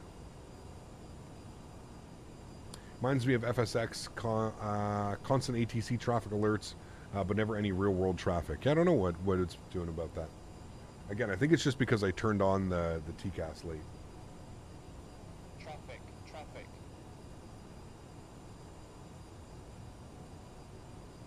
Well, exactly, CJ. I was kind of just using it as a, you know, it's the same when it comes to flight sims, right? Like, how are you going to be able to sit there and say that this simulator is better for... It completely depends, man. You know? It completely depends.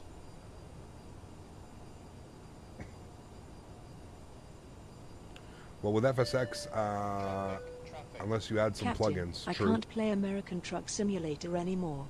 The road model is so inaccurate, it's laughable. I've not caught an STD from any lot lizards, and thankfully I don't have to take DOT tests. This guy, man. Huge no floaties to you, C2A. Appreciate you, my man. Thank you, man. Really do appreciate you, dude. Thanks so much for your support. Are we flying on Pilot Edge tomorrow? We are, Tom. Yeah, that should be interesting. Should be a fun one. Pilot Edge tomorrow. We're going Denver to Jackson Hole. Now, you guys were saying that there's real flights from Denver to Jackson Hole. Let me see about that. K-Jack. Jackson Hole. Who do we got? We've got... Ooh, United does it. Okay. United and Skywest. So, yes, tomorrow will be Skywest. Wait, what? That's a long flight, chat. An hour and 20 minutes each way. Tomorrow's going to be a long one. Reggie. Oh, man. Is there ortho for Microsoft Flight Simulator that I don't know about? Well, the simulator comes with ortho pre-installed, right? So it's you're streaming live data information. Think of it like Google Maps or something like that, you know? Like, as you fly along, hey, now there, airplane, simmer down. Traffic. As you're flying along, you're basically loading info in as you go. Jaden, huge enough floaties to you, man. Thanks so much for your support, dude. Appreciate you. Zcap, how's life? Life is good, man. Life is good. Huge enough floaties to you, man. Thank you very much for support. Long, you should have just joined Ben and Vest for our long hauls. No. O-Dogs Jackson Hole? Yes, of course. O-DZ. O-Dogs Jackson Hole. Should be a good one. Should be a good one. Earlier flight due to time change? Correct, yes. It is daylight savings times here in North America. You got it. I'm going to just turn this off, chat, because this is fucking annoying. Pardon my French. That's just annoying. We don't need that on. We don't need the airplane yelling traffic at us the entire time. There's no traffic. There's nobody around us. Not a soul. Not a soul.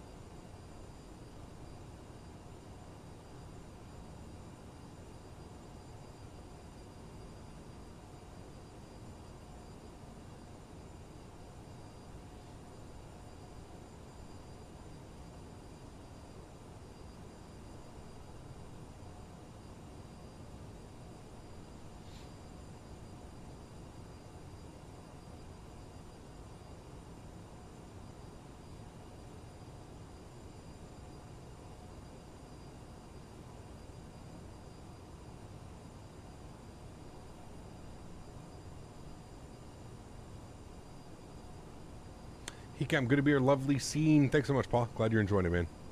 Yeah, right? And I mean, again, that's just, you know, something that I don't think we'll ever get in X-Plane, right? And again, not shitting on X-Plane. This is just, you know, kind of like what I was saying. If you can use both simulators are great in their own perspective. Because you know what, man? Having clouds like this and having ortho like this underneath, like this is just a scene that you are never going to see in X-Plane. And to me, the fact that you want to rule out a simulator because it doesn't fly exactly what you're used to in X-Plane is just bonkers, man. It blows my mind that people want to be so critical. You know, look at this scene right here. It's just incredible, right? Incredible. It's stunning. It's stunning, man. This is just something that we haven't seen in not only X-Plane, it's something that we haven't seen in any other simulator. You know, and that's where it's that's where again I truly just have to laugh, and I have to, you know, man, oh man, are you guys missing out, man? You guys are so busy trying to figure out if your airplane flies exactly like it does in the real world, that you're missing out on so many opportunities. It's unbelievable, man. Weather in Sacramento is spicy. Yes, I've thrown the wrong Metar there. I don't think X-Plane can improve on that. Well, it definitely won't. It definitely won't. Visuals are not, you know, they've already stated, like, visuals are, it's not their strong suit, man, and that's fine. Again, everybody uses simulators for a different version, right? Some people don't even look outside, man. Some people, this is like their view the entire flight, right?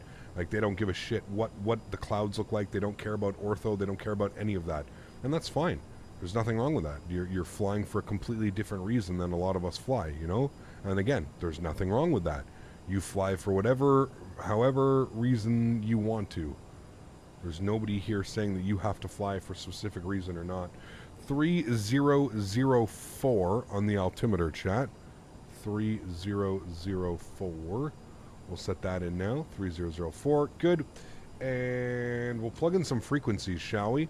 The winds are still 180 at 13, scattered at 36, scattered at 65, overcast at 16. Wow.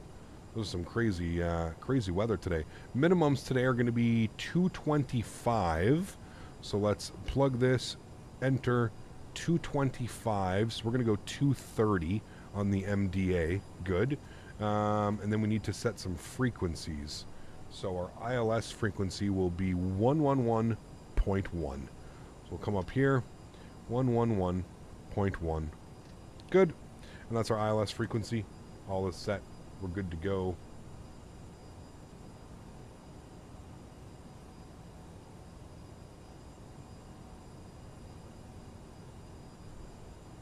Now, Bennett, let's simmer down, man. We have one scenery hiccup in 1,000 flights that we do, and you want to throw that in my face again. Simmer down now. Yes, and to be honest with you, like, the scenery not showing up wasn't even my fault. If you have your simulator scenery sim linked, whenever you update something, the sim link disappears. But yes, I have confirmed that both airport sceneries are working, and they are there. Freeware is not bad. As often I fly into SMF, might catch the payware on sale. Yeah, that's a good idea, for sure. For sure. Yeah.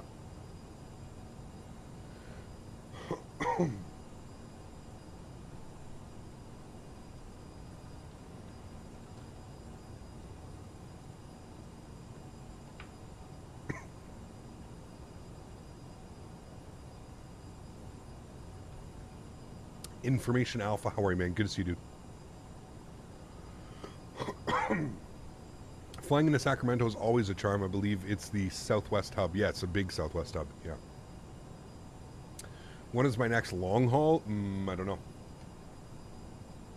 I do not know.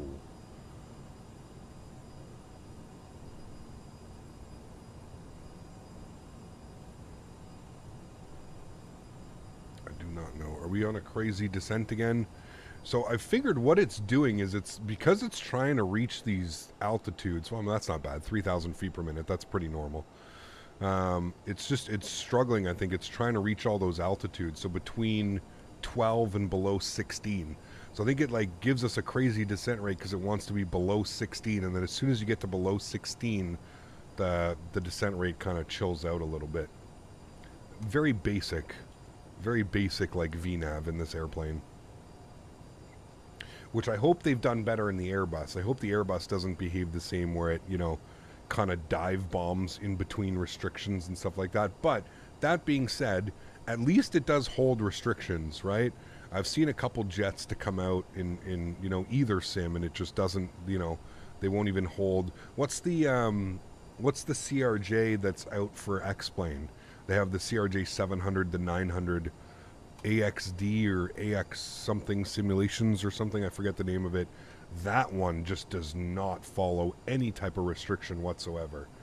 It just goes crazy, man. Why does it say TCAS off? Because I have it turned off. Every time I turn it on, traffic. It just keeps screaming traffic, but there's nobody around me. There's not a single person around us. There's no... it just keeps yelling traffic. So we're not flying online, so there's really no point in having it turned on. We're going to bring our speed back down to 240 now. 240 under 10,000.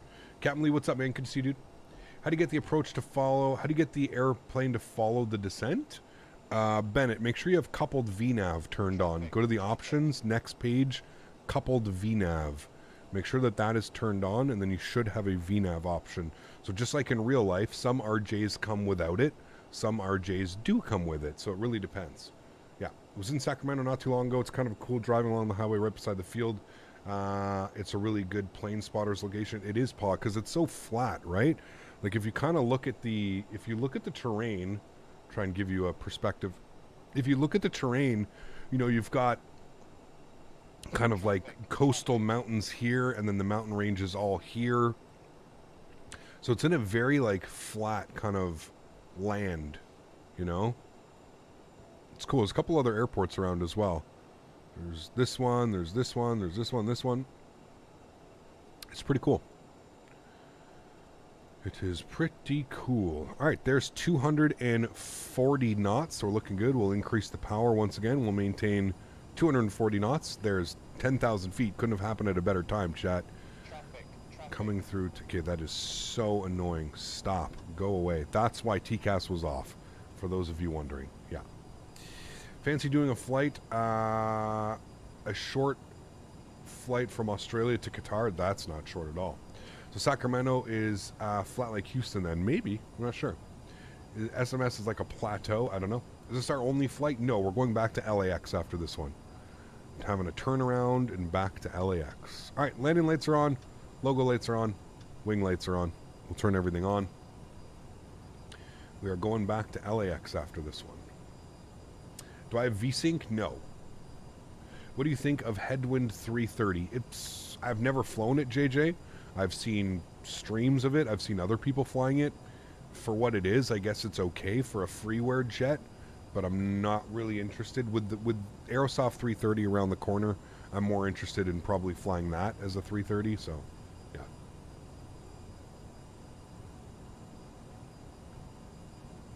How much cruise time did we get? I don't know. We've been airborne for 50 minutes, essentially. 49 and a half minutes. Probably cruised for half an hour, 30, 35 minutes. Do you ever have problems capturing the glide slope in the RJ? It doesn't want to do it sometimes. Taylor, are you making sure that you're switching over your nav source? You have to switch over your nav source. You have to make sure that your ILS frequency is plugged into your nav 1. And once you flip over your nav source, you need to make sure that you set your course. There's a couple things that need to be done. It's a very basic and hands-on airplane in some instances, to be honest with you. Okay. Speaking of which, we need to pay attention to the arrival now. There was the 9,000 restriction that we need to be between 7 and 9,000 at Nugget. So everything's looking good there. The airplane is slowly descending, so that's good.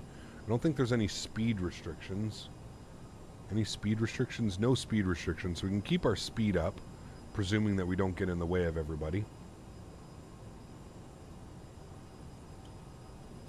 Usually what I do, I say, the plane has a mind of its own sometimes. Interesting. I mean, this is our... What is this? This is our 5th flight this week, and we haven't had any issues picking up glide slope, Taylor. I'll keep my eye on it. I'll do my best. But yeah, this is in 5 flights we've had no issues. This will be flight number 5 and number 6 today. 5 and 6, no issues. But yeah, LJ, what's up, man? Good to see you, dude. Welcome aboard. Hope all's well. Are you going to see the 380 long haul when it comes out? Am I going to do one ABD? I think what you're asking. Yeah, probably. We'll see. You seem to like the CRJ. I mean, I don't mind it. It's a fun little airplane to fly. I would much probably rather be flying a 737 or an A320 if I'm being honest with you. This is just has been a request. There's been a few people, more than a few people, who have been requesting to see the CRJ. So we're flying the CRJ, man, because we have lots of airplanes that we can fly. We don't have to fly the same 2 airplanes always, the 737 and the A320. Yes, yaw dampers are on during flight. You set these once your engines have started and you are pushed back. I like that there's a nice little quick disconnect button as well if you ever need to turn that off. But yes, yaw dampers stay on. Yeah. Speed's good, altitude's good. We're doing well. I mean, look at the views down there. We're coming in between like these little rain showers, raining up here and then popping out into these just absolutely epic scenes. And look at the views down there. That is just wowzers. Absolutely beautiful. We need that as our view right there. That's going to be our new view. You've been enjoying the RJ flights? I'm glad. I'm glad you've been enjoying them, man. It's been a while since we've flown them, man, so yeah. FPS is looking good? Yes, it is. Yeah.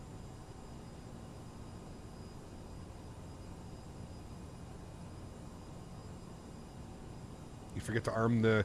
So what I usually do, Reg, is like when I start my descent, I go through like that type of stuff, right? So by the time I usually set my... So it's already picked up localizer 1, which is good. I think that's new, that it picks up the localizer like that. Usually what I do is like when I'm setting, 10,000 feet, I'm doing all my lights and everything. That's usually when I go through the process of arming everything and getting everything set,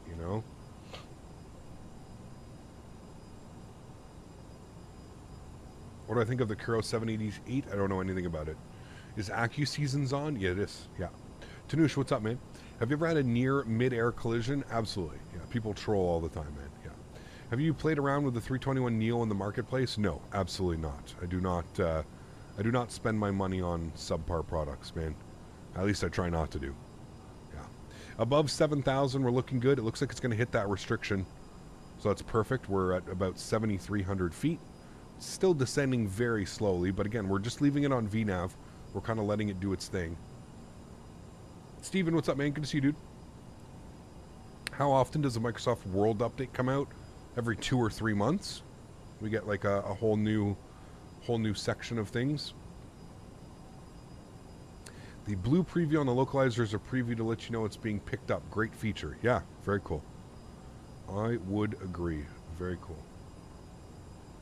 Is it like that in the real plane, LJ? I would assume. Probably. I didn't do anything to turn it on. Do I play chess? No. No.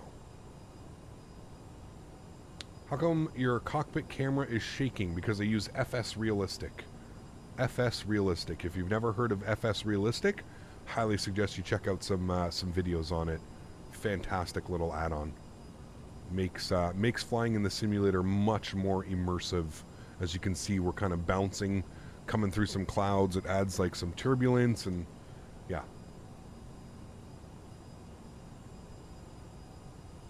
Keep an eye on your channel for other YouTube simmers I follow. Their YouTube accounts have been hacked.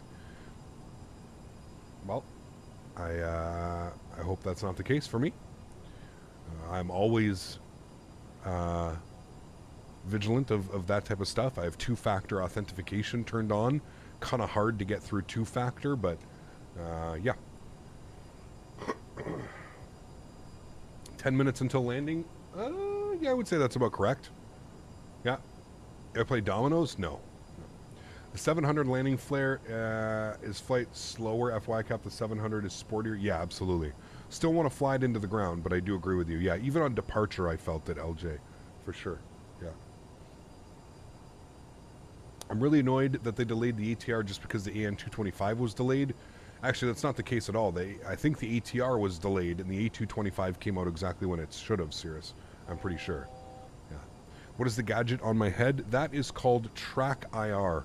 And what that allows me to do is that allows me to move my head within the simulator without, like, my hands. I'm not using my mouse. I'm not doing anything, right? So it allows me to, like, quickly look up or quickly look down or quickly move to my right, quickly move to my left. Yeah, Track IR. Absolutely love it. If you're a fan of simulator games, trucking, driving, anything like that, it's probably worth your while. All right, we're going to descend to 4,000 feet here. From Ovomi, yes. We need 210 knots at 4,000 feet, and we're going to go on a heading of 348. So what I'm going to do now is I'm going to flip our heading here to 348. I'll pre-select that, so we'll be good to go. There we go. Heading is set to 348, and once we make the right turn here, we'll basically go downwind, and then, as if the waypoint is called Faten. That's dangerous, man. A bunch of flight sim enthusiasts, and you give them waypoints like Faten. I think I remember this one time from flying into here many moons ago. Cam, honey lemon chicken? You got it, my man. Honey lemon chicken. So good. With rice and broccoli. How much storage do you think you would need to start flight sim? Depends which simulator you're going with, Little. If you're going with X-Plane, a lot. Because X-Plane scenery is very heavy on performance. If you're looking for... this is weird. If you're looking for... if you're looking to get into Microsoft Flight Simulator, not so much, because a lot of the A lot of the data and information is streamed over, so you just need to have a good internet connection. Like all the ortho and data and imagery and stuff is streamed over to your PC. So, yeah. 210, 4,000 feet. We're real close. It's nasty down there, chat. I think this is going to be a nasty arrival. Did you get special info on when the 380 is going to come out? No. No clue. Good evening, Captain. How are you doing? And your fiance is good too. I hope so. She is. Cameron, good to see you, man. Hope all is well with you as well. 4,000 feet, chat. There we go. There's 210 knots as well, so we'll increase the power to maintain 210 knots. We're now going to flip ourselves over to heading mode. We're going to go on a heading of 348. Correct. Beautiful. That is now set there. Let's come down here. We're going to go to our nav source. We're going to flip this to localizer 1. And we need to make sure that our front course is all set correctly. So let's go to approach 168 on the front course, which it is in there. Beautiful. I don't know why. It did this to us the other day as well. It's almost like you have to take it out of VNav for the airplane to maintain altitude. Otherwise, it slowly starts to bleed off altitude. It's really weird. So we'll 4,000. Hopefully it climbs back up properly. Does the CRJ have auto land? No, I do not believe so. No. Where can you buy Track IR? Amazon is a good place. Depends where you are. You can order it directly through them at Natural Point. I think if you put ! Track IR in chat, I provide a link to Track IR's website. So that could help. Okay, we've got 2 airplanes in front of us. We've got Southwest on a final, and we've got American behind him. So we're actually going to take this all the way out, chat, just for separation purposes. We're going to go all the way out to Tudor, and then we'll make ourselves down and around. All right, so from here, I think we can send ourselves direct if we go Tudor. That will, okay, that's not allowed. Okay, will that be allowed? Okay, that's allowed. There we go. We'll do that. And we'll just keep that in there for now. We're obviously not going to do that. We're still on heading, and we're holding 210 knots. But, yeah.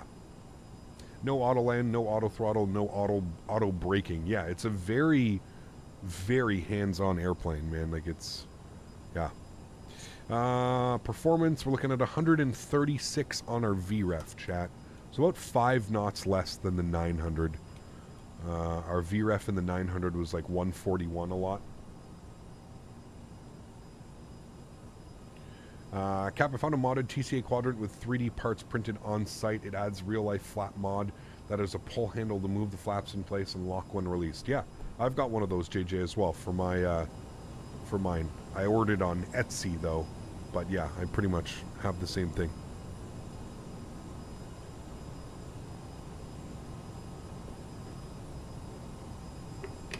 There you go, Les. Think you need windshield wipers? Going a little bit too fast. You don't really use windshield wipers till you're on... I mean, look at that, dude. Look at... You can physically see the rain. Look at that. Oh my God. It's just incredible, man. Absolutely incredible. Holy. Wild, man. Absolutely wild.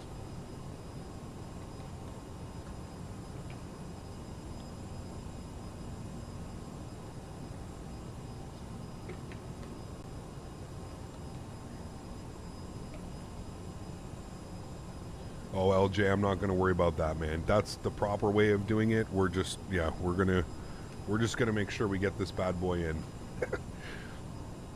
Okay, let's 90-degree right turn, shall we? So we're going to go to 081 or 080 should be good. We're 18 miles out, so we're going to keep our speed up at 210 for now. Again, we took this a little bit longer than we needed to, just because we were there was traffic in front of us. We just didn't want to conflict with them. Is Track IR? It's Track IR, Jorge, and yes, in my opinion, it's worth it. Again, everybody's going to find different uses for it. In my opinion, I think extremely useful to push one button and to be able to like look around, move around, go forward, look right, look left, go up, go down. Yes, I think it's absolutely worth it, for sure. Yeah.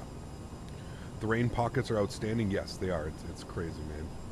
It's absolutely crazy. All right, let's keep that right turn rolling to intercept.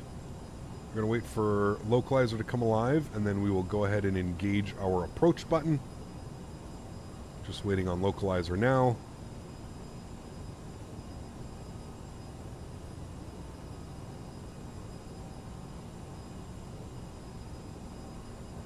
All right, we'll arm approach. Localizer is coming in. And we'll keep our speed up.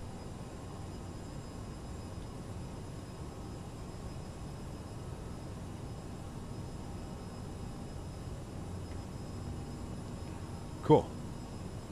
Speeds up. Localizer is captured. We're now just waiting for glide slope. Currently 18 miles out. Need a setup preview video? What do you mean? For what? What is the flavor of athletic greens? Kind of weird. It's hard to describe, to be honest with you. Yeah. No replay on this one, chat, because we are doing a turnaround. There will be no replay on this landing. We will get a replay. Sorry, my eye is itchy. We will get a replay of us coming into LA, though. LAX. All right, here comes glide slope, so we're looking good. I'm going to start pulling the power back now. I'm going to aim for about 190 knots, and we can go flaps 1. There's flap 1.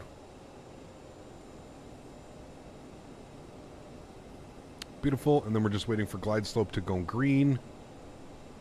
As soon as we enter glide slope. There's 190 on the speed. We'll hold that for now.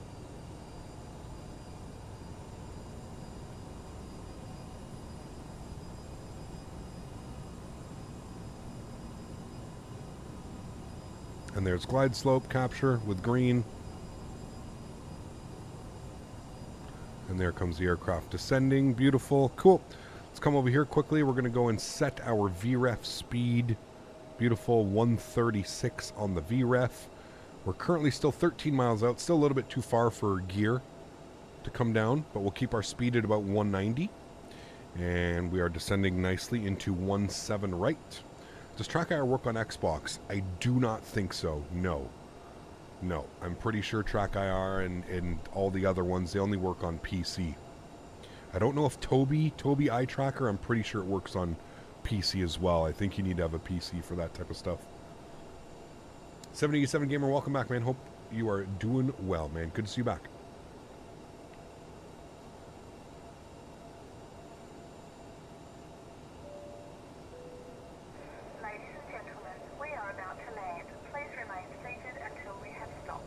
Would you recommend the CRJ? If you're looking for something a little bit more hands-on, like I tell people all the time, this thing is basically like flying a 70-seater business jet. It is very business jet style. It's very hands-on.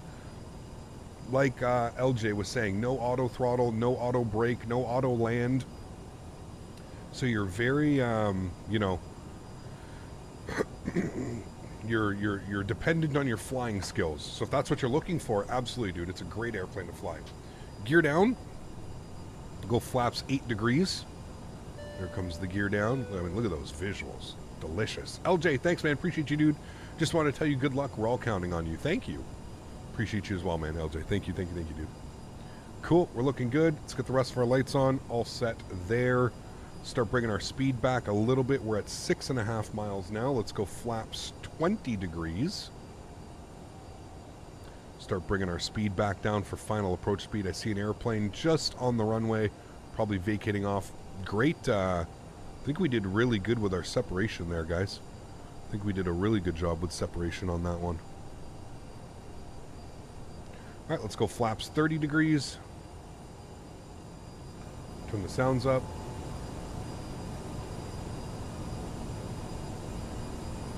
And we're through 160 knots. We can go flaps 45 degrees, which will be our final flap setting today.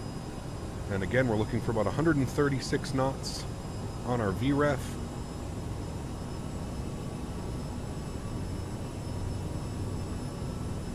good right about there, and man, we made it under the soup, chat. Look at that. Beautiful. Look at how green and lush everything is out here. Beautiful, man. It is beautiful. Remember, chat, if you are enjoying this, and you do want to support the channel, don't forget to smash down that thumbs up button. Thanks everybody who already has. Appreciate y'all, man. Rookie dropping the 2-bomb as well. Thanks so much, Rookie. Says, I'm having toast. Please supply the butter. I got you. I got you. All right, chat. Joystick cam's going on. I'm going to take control of the airplane. Let's hand fly this bad boy. My airplane. Let's do it to it, shall we? So one thing that I would like to point out here, chat, that I'm just going to, some little tips and tricks with Captain Canada, if you will. If you're having problems with this airplane being extremely floaty, which it is, add a little bit of down trim. So if I let go of the yoke right now, that's how much down trim I have applied. The airplane almost instantly wants to like start pitching nose down. Add some down trim and then apply some back pressure on your joystick. I always find this airplane's a little bit easier to land with some back pressure. I think you'll probably agree with me once you try doing what I'm doing. But I've seen a couple people talking in chat like just that it's a little bit floaty, a little bit too floaty for them. Try that tip. Try adding a little bit of nose down trim so that you have to add back pressure. And I promise you, you'll probably enjoy flying this airplane a lot more.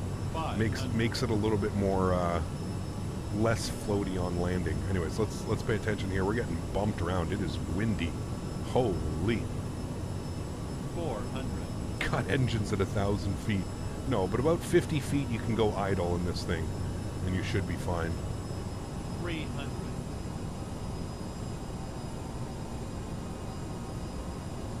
Man, it is windy. Holy. 200 minimums. Continue.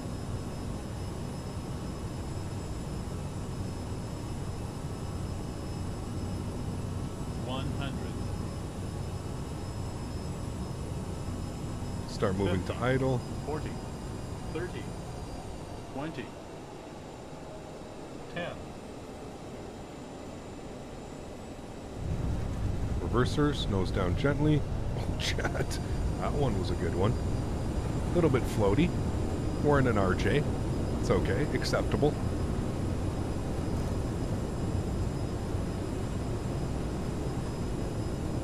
Reverser stowed.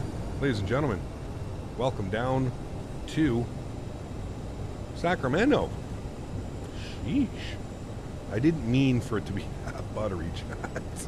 It's a little bit floaty on that one, though. But again, like I said, you're in the RJ, man. I think no matter what, this thing is just going to be an absolute float on you. She's something to do with those wings under the fuselage, man. They're just crazy. Anyways, ladies and gentlemen, welcome to Sacramento. We made it safely after 71 minutes. Until the aircraft has come to a complete stop. Cool. We're going all the way around to the other side of the airport today, chat. So we're making a left here, doing some stuff. Never apologize for the butter. Well, Rookie said I had to get the butter. So, I mean, chat, we're going to have to... Usually we blame Dan. Rookie donated at the very last second and said that he needed butter for his toast. So it only makes sense. It only makes sense. All right, landing lights are coming off. Strobe lights are off. Wing lights are off. We'll keep the logo light on. That's fine. APU door can go open. Ground spoilers are disarmed and reversers are disarmed. We'll stop the clock 72 minutes and 5 seconds. So an hour and 12 minutes, chat. Not bad. Not too shabby at all, my friends. We are going over to... we're going over to Alpha 5. That's the gate we're looking for. I don't know if it's open, but we'll go all the way up here to Yankee, go all the way down Yankee, Yankee to Yankee 1, and then in to the terminal. There we go. Who created this scenery? Exclamation point scenery in chat. It's brand new. It just came out. Clean up our flaps. Southwestern American Park right there, I believe. American Airlines is looking to hire you. Where can we speak? Man, well, an i5 10400F and RTX 3060, yeah, you should be good, man. Yeah. You should be good. All right, this is going to be Yankee. We'll make our right turn here. Is this the only leg? No, no, we're going back to LA, man. We are going back to LA. LA. I forgot the floodlights look really nice on this, too. Flood. Give me a little bit of flood. Yeah, look at that. Nice chat. The only thing I don't like about this airplane is the autopilot panel here has no lights above it. So, like, flying at night, you can kind of lose yourself on this panel here. There's no lighting on it. It's a little bit weird. Let's go ahead and spool up the EPU. Keep that taxi going, Cap. I didn't have room to fit round trip, Captain Lee. It wasn't enough characters. GSX, are you going to know where to take us? Where did I say I wanted to go? I think the real airplane went to Alpha 5. We'll see if we can take Alpha 5. Nope. And we want to be American Airlines. What, you're going to offer more than that? Wow. Okay. There's a lot being offered here. Let's go Skywest. Yes. The integrated lights should light those buttons, Cap. Maybe a bad... No, the integrated lights, like, they do light up. But I was saying, like, there's no floodlight. Usually there would be, like, a light, like, under here. You know what I mean? Most other autopilots and... Like in the E320, the 737, they have, you know, lights underneath, like almost like a panel light or something, you know. Rex weather? No, this is default weather.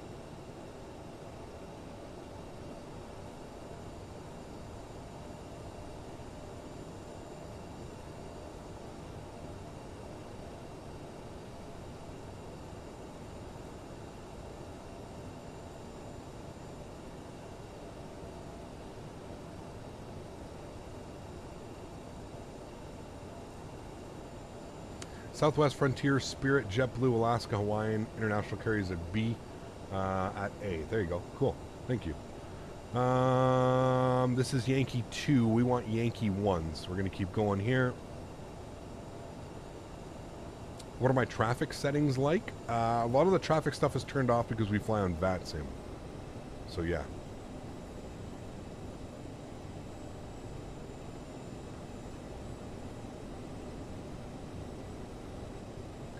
So, like, a lot of I really only have, like, the boats, the traffic, I forget what it's at, 30% for the marine traffic, and then I have, I think, 70% set for road traffic. Yeah.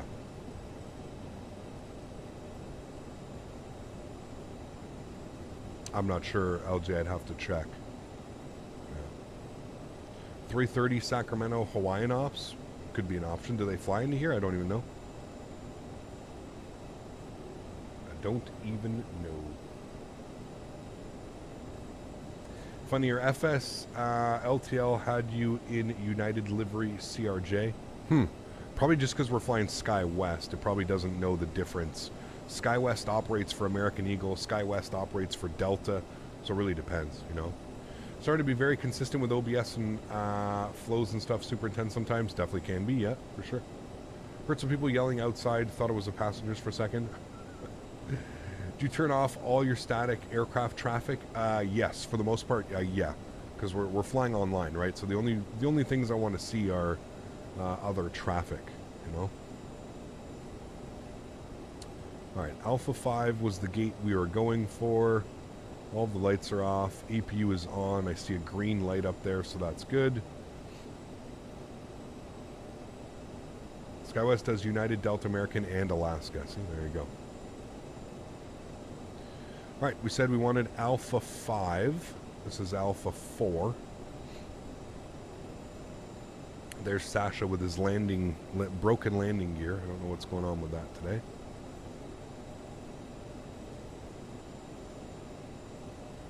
Payware is nice compared to the freeware. Yeah, I mean, there's definitely definitely a difference for sure.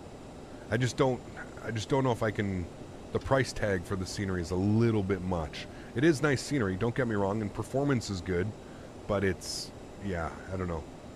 I don't think it's up there. Like, this is priced, you know, getting up there with like some of the iniBuilds and Fly Tampa pricing, you know? Wouldn't quite say it's that good.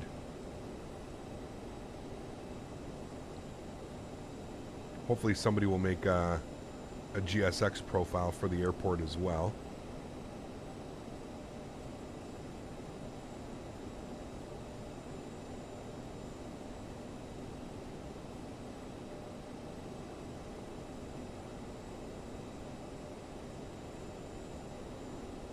All right, park brake is going on. Go upstairs. Everything's good up there. Engine number 2 and 1 to the off position. Red beacon light is off. Seatbelt sign is off. Window heat is off. Probe heats are off. Hydraulics off as well.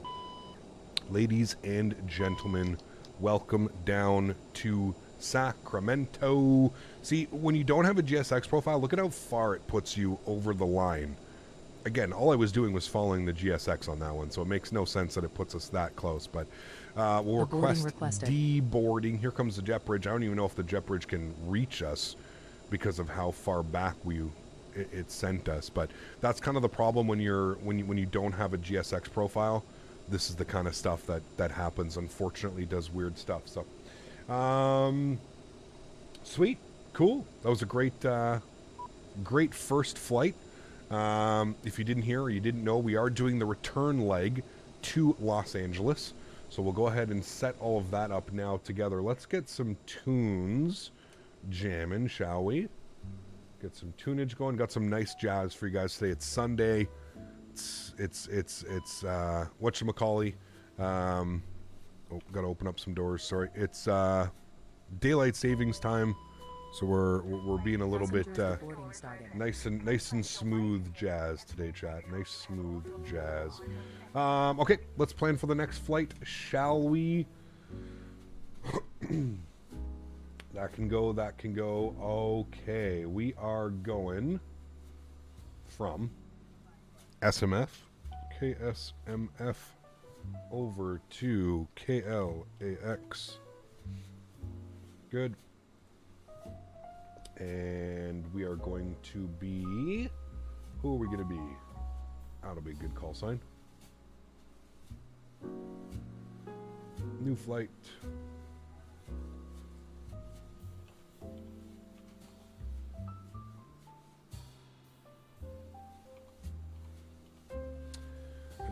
KSMF over to KLAX. Another reason why I wanted to buy this scenery is because pilot edge. We do a lot of ops pilot edge in here, so it makes sense to have like this scenery with just, it adds another airport onto the pilot edge network for us, so that is always good. We want to be landing 2-5 left into LA. We're departing on 17. Let's depart 17 left, actually, because we're right here. It makes it a little bit easier. So we'll depart 17 left, and 1845, yeah, that's good. We'll go ahead and generate that. Beautiful.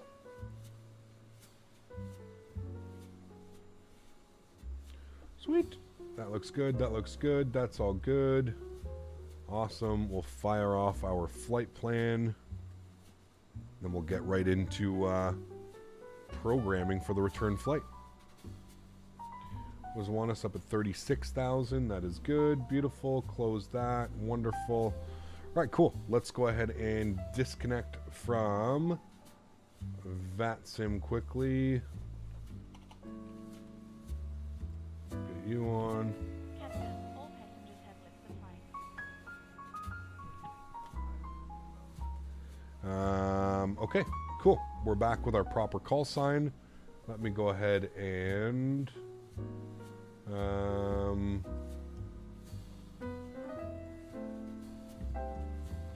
head back over here.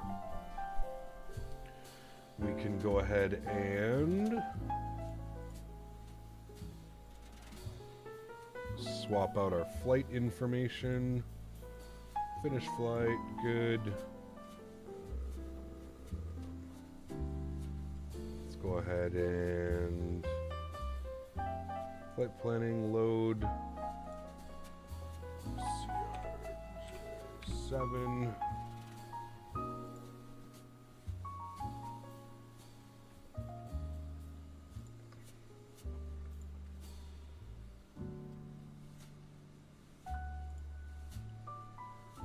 Okay, all that flight information should be updated up top. All right, cool. Let's go in here, and what I'm going to do, just because it makes my life a whole hell of a lot easier, I'm just going to select cold and dark, because then what I can do is I can open up all this stuff, I can connect this guy. It's just going to make my life a million times easier.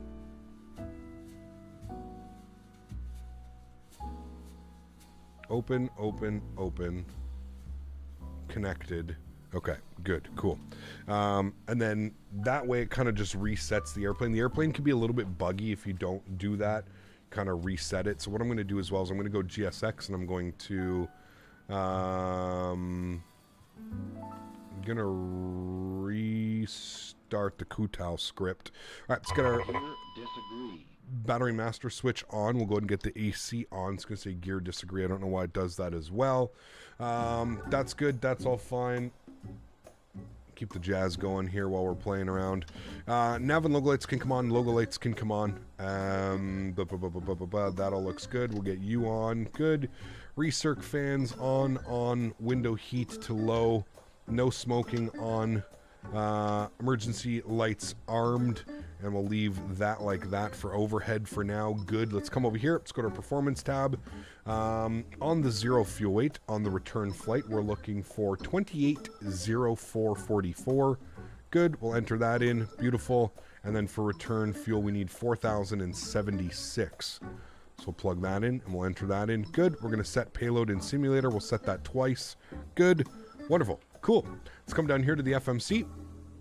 We're going to go to the index, and we'll go to pause in it. Good. We'll go to flight plan. Oops, sorry, didn't mean to do that. Let's go to index, pause in it. Good. Sitting on the ground, KSMF. We'll go ahead and throw that up in there. Beautiful. Let's come back down here. Let's align the adheres. Good. And then we'll come down here. We'll grab our FMS position. We'll throw that in there. We'll go to flight plan, KSMF, and we're going over to LAX.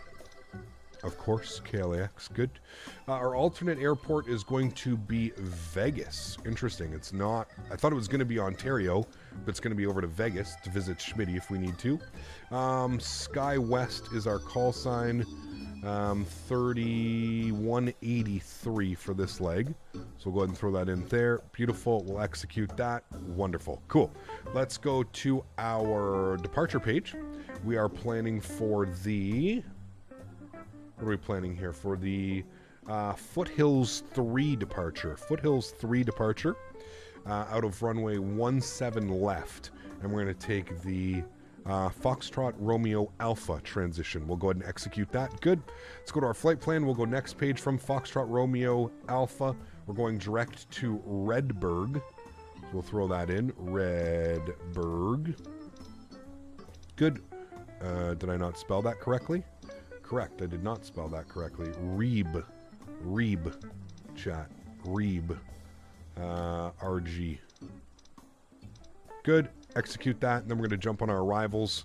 We are planning for the Ironman 2 arrival with the Reberg transition, and we're going to plan for the ILS 25 left, and we want to take that via... let's go to flights, unload, import, yes, yes.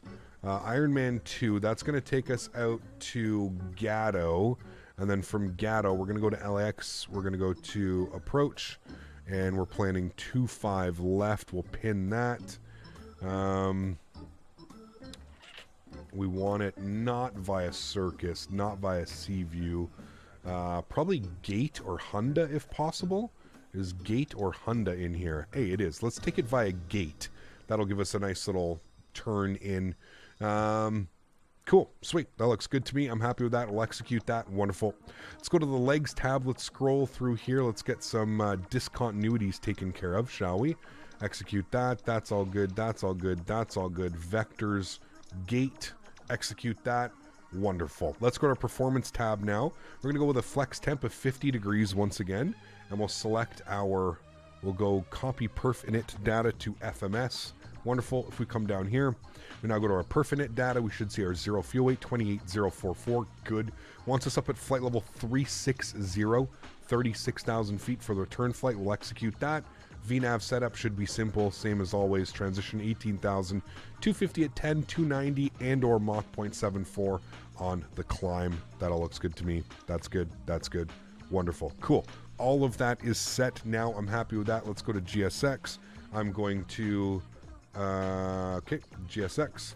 I'm going to operate Jetway. I'm going to get the Jetway to go bye-bye. We're going to go with Skywest.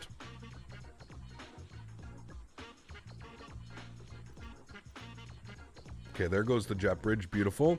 And then what we'll do is we'll go to GSX. We're going to reload from SimBrief. There we go. It knows that we've got 67 passengers for the return flight. So almost a full airplane, not quite. And we're going to go request boarding. And there we have it, chat. Cool. So I'm going to go eat my lunch real quick. We're going to, you guys are going to watch the boarding process. And I will see you all in about 5 or 10 minutes. See you soon, guys.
Alrighty, chat. We are back. Ready to go. Let's jump inside quickly. Let's go ahead and spool up the APU. Door is closed. We'll open up the door. Door opened. There it is. And we'll go ahead and spool the APU. We are fully boarded, so we're ready to go. So we'll get these guys on, and auto. Good. And we'll get, that's all good for that. That's all good for that. Beautiful. If we come down here, we should see the APU spooling up, which we do. EGT is rising. RPM and N1 are also rising on the APU. Beautiful. Music is coming to an end there. Wonderful. Cool. Sweet. Looks good. 3004 on the altimeter here. 3005 it says now. That's fine. Wonderful. APU is on and available. That's good. We'll get the fuel pumps on. We'll get the air conditioning on. We'll get the seat belts to the on position as well. Good. That'll seat everybody down. We'll come over here to the electronic flight bag. We'll go to the aircraft. We'll close, remove the ground power, remove the wheel chocks, and we'll go ahead and go to GSX, and we'll prepare for pushback and departure. We hope you enjoy flying with us. Before takeoff, we would like to Jazz on a Sunday hits the spot. Yes, sir. Yes, sir. Cool. Now that we can see the scenery, camera's a little bit tilted there. Now we can see the scenery a little bit better. Like I said, it's not bad scenery by any means. I just find it like $20 or 18 euro, I believe it is. I think it's a little bit much. I think there could be a little bit more detail to like some of the sceneries and some of the stuff like that. But it is good to have a, like I said, just, you know, for the fact that we, you know, they have placed all these as well. But just for the fact that we have somewhere different to fly other than San Jose and San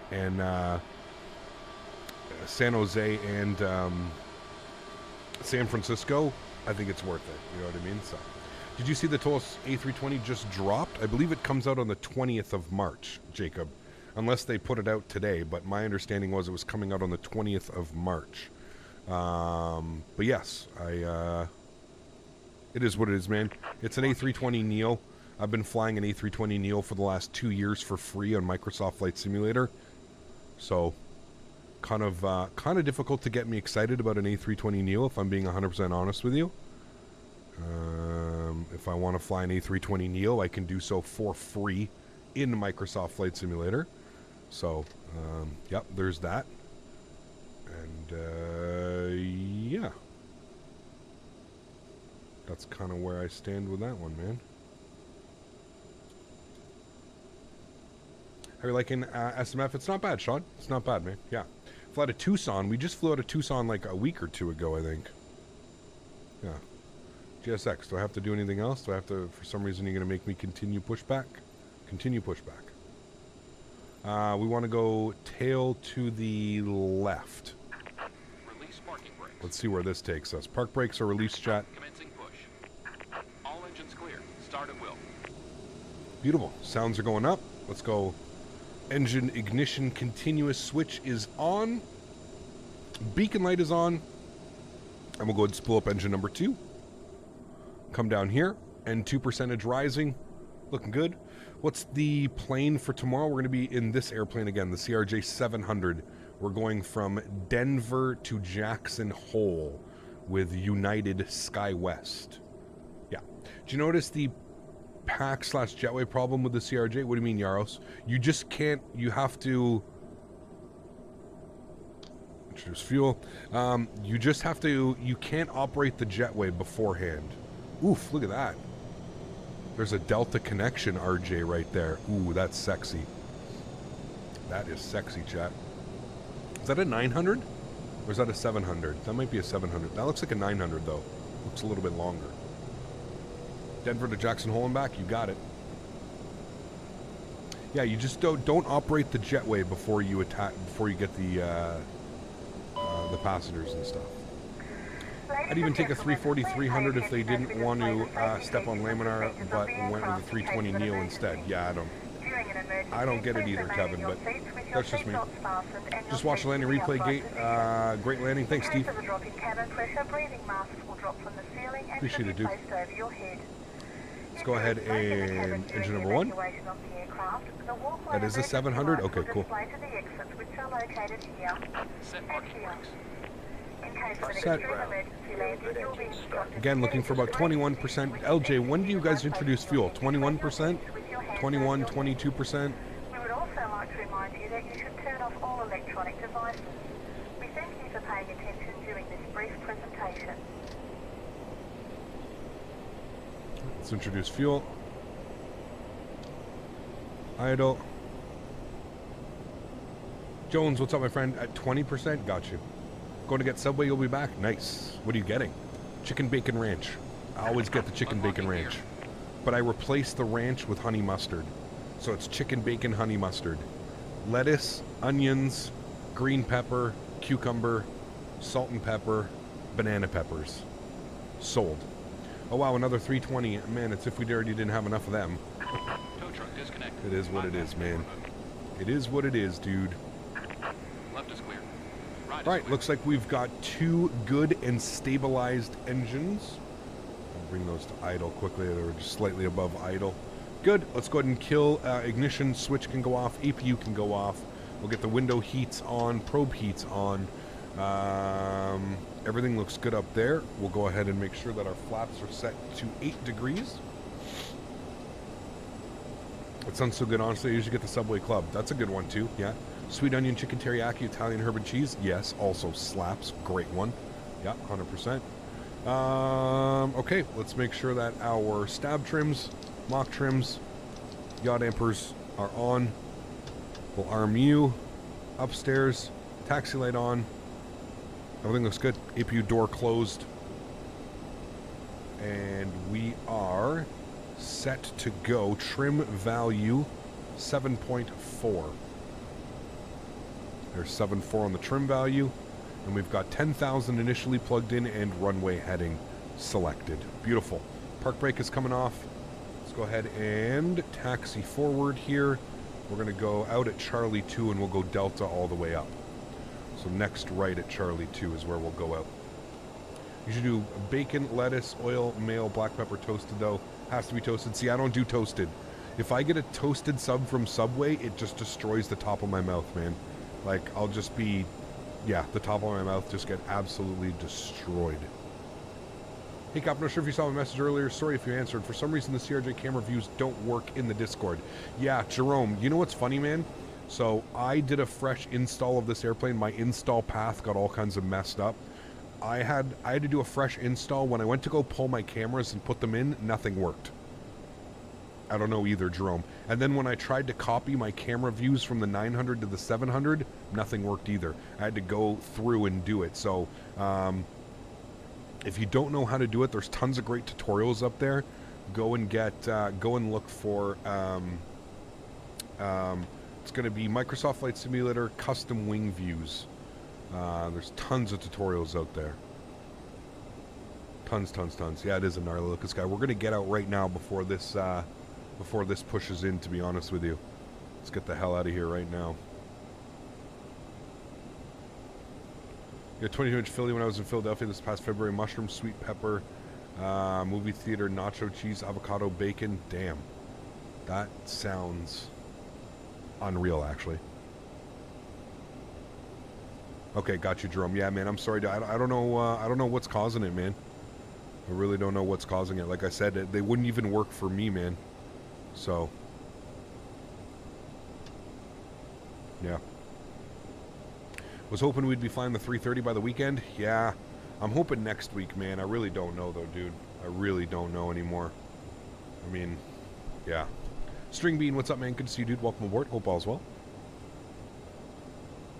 Pedal to the metal out of SMF, yeah.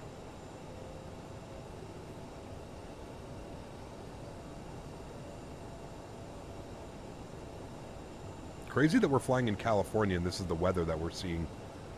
Pretty wild, man. In France right now for school, couldn't believe they have Subway here. Really? Damn. Alright, we're squawking. We're on. Let you know if I found a fix. Sounds good, Jerome. Thanks, man.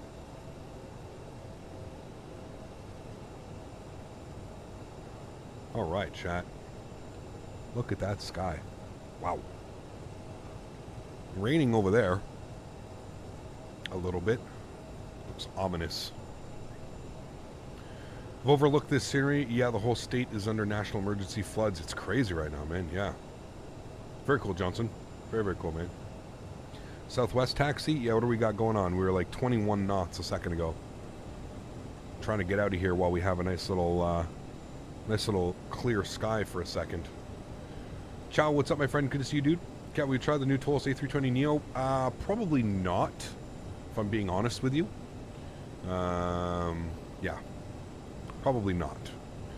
And if you want my simple and very brief reasoning why, I'm not paying $90 for an A320neo.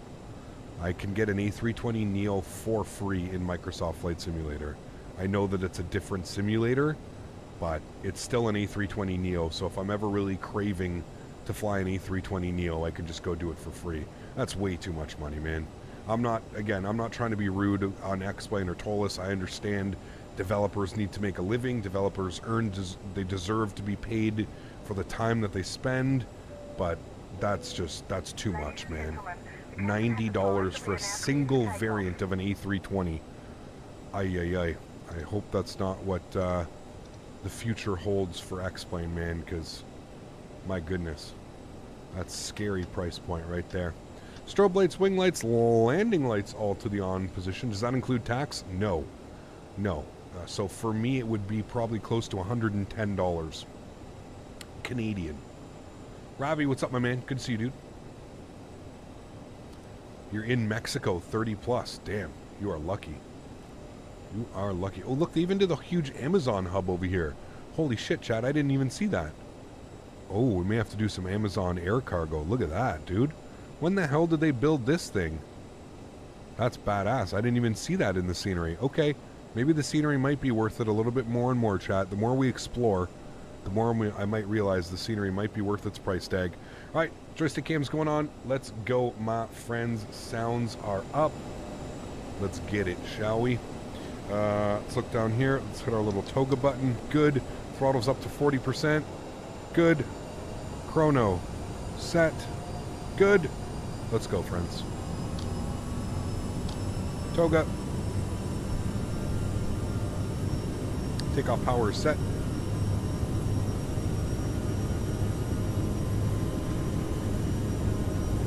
Airspeed's alive. 80 knots cross-checked.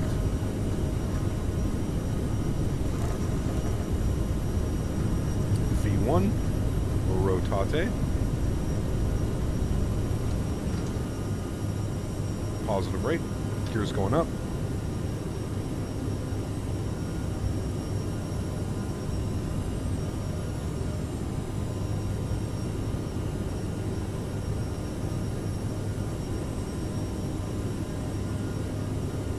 Oh, it is bumpy.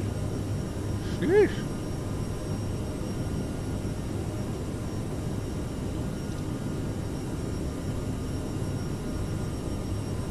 Let's go power down to climb. Let's go flaps up 1. Let's send ourselves direct to foothill and execute. We'll go nav track. Good.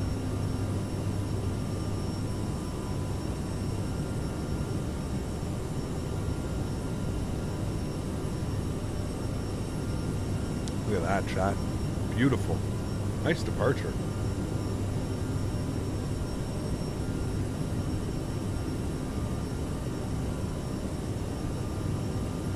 Just on that threshold of clean flaps. We'll go ahead and go flaps clean now. 200 knots.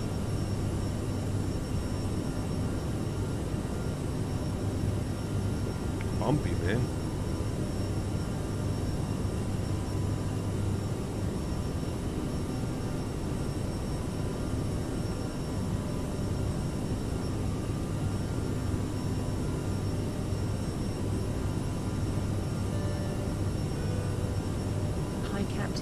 Hey. What do you think on the Double T Sacramento scenery?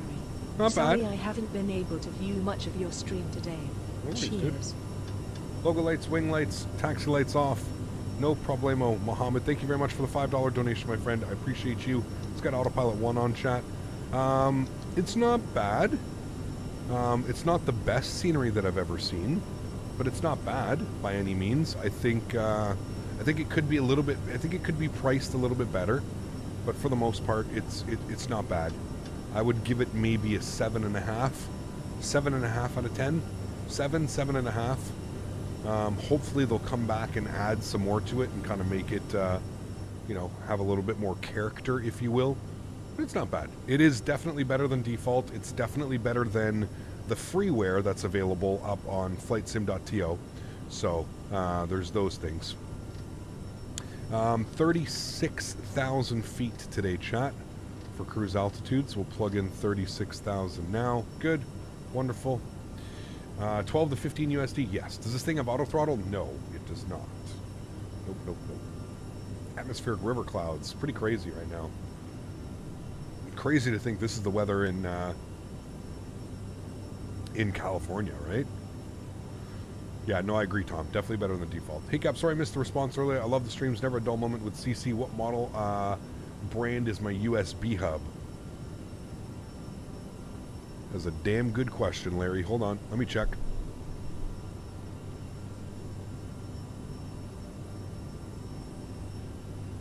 Atola. I think it's a 10 slot, 10 or 11 slot. Atola. All right, chat, we're coming up through 10,000 feet. We'll bump the speed up to 290 knots on the climb.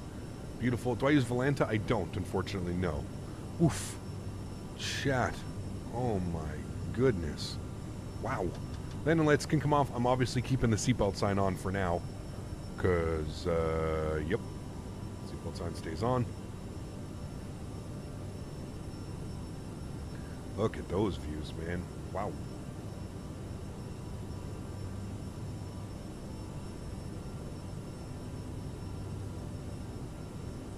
Thanks, Scandinavian. Appreciate you, man. Thank you, thank you, thank you.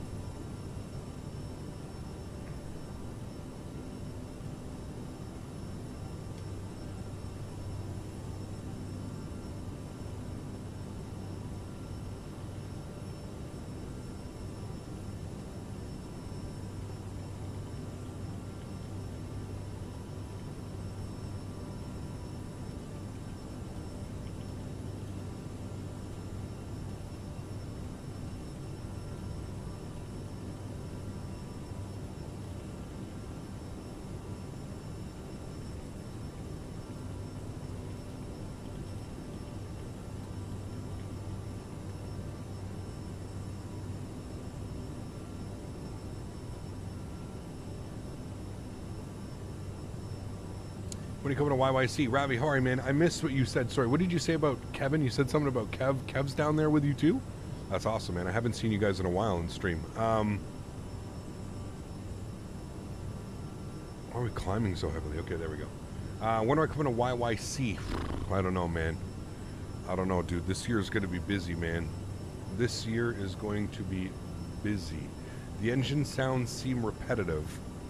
I don't know. I don't really notice that they how cheap Kevin is. Oh, got you. Does he have any kids yet? Does he have any kids, or is he still living that single life, driving his Lamborghini? Ladies and gentlemen, we are now serving sandwiches. If it gets really bumpy, pitch mode is usually more consistent than speed or vertical speed. Got you. Okay. Thank you, LJ. I'm waiting for Tampa, Memphis, and Cincinnati to come to the marketplace so it can be more affordable. Most souvenirs are only £2 where I live. Wow. That's pretty great. Yeah, for sure.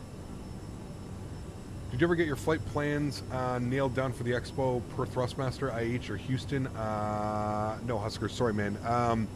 Definitely not going to be Houston Hobby. Definitely going to be IAH. Yeah, and no, honestly, most likely with Thrustmasters, it'll probably be like a month beforehand. I can always message them and email them and, see what they want me to do. Most likely, though, I'm just going to book and then get reimbursed. So I think I'm going to take the early morning Air Canada flight, the A220 out of Toronto. So Ottawa to Toronto, Toronto to Houston. IAH. Yeah. Just flew into IAH 2 hours ago. There you go. Very cool. PMGG 737-700 is only 8 pounds. Really? Damn.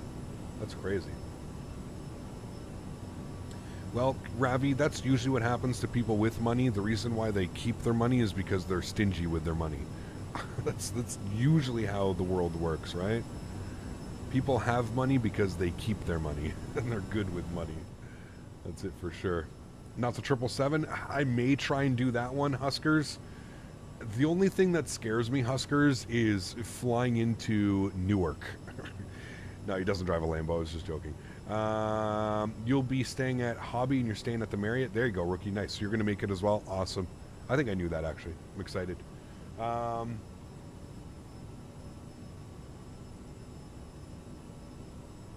Well, Newark to Houston isn't that short of a flight. It's like 3.5 hours, I think. But, yeah. Can't take your money when you die. Oh, listen, dude, don't tell me about that, man. Don't tell me, dude. Trust me. I know. My dad, when my dad passed away with all kinds of money in the bank and never really got to, enjoy life because he was always so concerned about penny pinching. And I basically lived the complete opposite way of that. You know what I mean? I'm like, fuck it, let's buy it, dude. We're all gonna die one day, and I don't plan on having kids or anything like that. So who am I leaving the money to? Let's go. Let's have some fun. New York is such a pretty rival if you can get a window seat in New York City coming in. Yeah, I agree. It's just I'll have to look at the pricing. I can't remember what the pricing was. If the pricing was decent and it allows for it, I would definitely be okay with doing the Newark. But yeah, 100% Huskers. It could be, man. Yeah. When do you think the PMGG 777 will release? I have no clue, man. Yeah. Have some kids? No. I like money too much, man. I like money and freedom, Ravi. I don't have anything against people that want to have kids. If you want to have kids, awesome, man. I wish you all the best. But for me, I'm selfish, I guess. My mom and my family says I'm selfish. And I laugh. I guess I'm selfish. I don't know, dude. I like being able to sleep and not have to wake up to a crying baby or take my kid to soccer practice and watch some 5-year-olds run around. And oh my God, dude, my fucking head just hurts thinking about that. No, thank you, man. No, thank you, dude. Nope. I am quite content. You know what my kids are? Daisy, come here. Come here, my friend. I'm going to give you the treat. Come here. Come here, Dede. This is my child. You want to meet my child? Here you go. Come here. Come see. You have to come see the chat. Look, we're going to give you the chippy. Come on. Come here. Come up. There's my child. Wait, it's okay. It's okay. I'm going to move that. Yeah, look here. This is my child. This is my child. Kiss? Give kiss? No, here, look. You have to give kiss. Give kiss. That was a French kiss. I didn't want a French kiss. Ooh, nice. Go.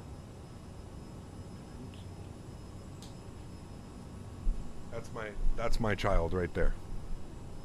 That's my child. Right? Are you my child? Yes, you're my child. That's the child that I want to have. The Daisy doggo, man. Those are my children. That's my style of child. Right there. Right there with you. I love my dog. No love at all for kids. Don't want any. Yeah, no, I'm not.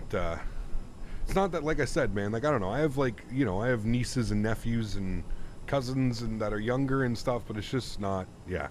Especially in today's world, man.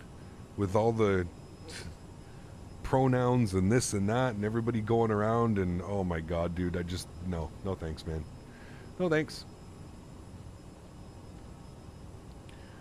No thank you. You missed the Daisy cam? Dude, she doesn't, as soon as we get her a new bed, there's nothing wrong with this bed. That's why I'm not spending more money on a bed. But she prefers to go and lay on the couch, man. Yeah.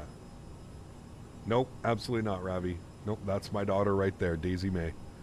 Oh, Daisy May, the nicest girl.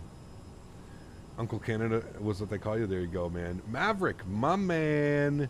I missed your message before. Sorry, Mav. We were just getting into it. Gonna have a lot of fun in Houston. Yes, we are. Huge no floaties to you, Mav. I can't believe you're awake right now, dude. How are you even awake? Have you gone to bed yet? You are an absolute madman. For those of you that don't know, guys, Maverick did a 24-hour stream over on his channel. 24 hours. Absolute madman. We're in Mach hold 7-4 now, chat, for the climb. An absolute madman. 24-hour stream on his channel. So huge no floaties to you, Maverick. Thank you so much, man. 18 months is 2-year badge. Ready or not, here it comes. Maverick control request to buzz the tower. Huge no floaties to you, my man. Thank you so much for the support, dude. I hope your charity drive went well. I hope you reached your goal. I checked in late last night, like just before I was going to bed, and you guys were going crazy. I think Statewi was going crazy. So absolutely awesome to see, man. I'm super happy for you. I hope you guys hit your goal. I'm assuming you did, but yeah. Ravi, you're fine, man. What are you? It's 3 o'clock in the afternoon, and you're going to be taking a nap there, Ravi? Nap time. You raised over $3K for St. Jude's Charities, and yes, I slept almost 4 hours. We blew past our goal of 2,400. Damn, that is crazy, man. Huge no floaties to you, Mav. Great, congratulations, dude. Guys, can we get some love in chat for Maverick? Raising over $3,000 for St. Jude's charity. That's incredible, man. Thank you. And let's get some no floaties in chat for Mr. Midnight Maverick. So that's who Nightbot stayed up with. Yeah, exactly. Exactly. Look at the restrictions coming in here, chat. Oh my goodness. We've got top of descent and then restriction. Always into LA airspace. Always a good one. Look at those views out there, man.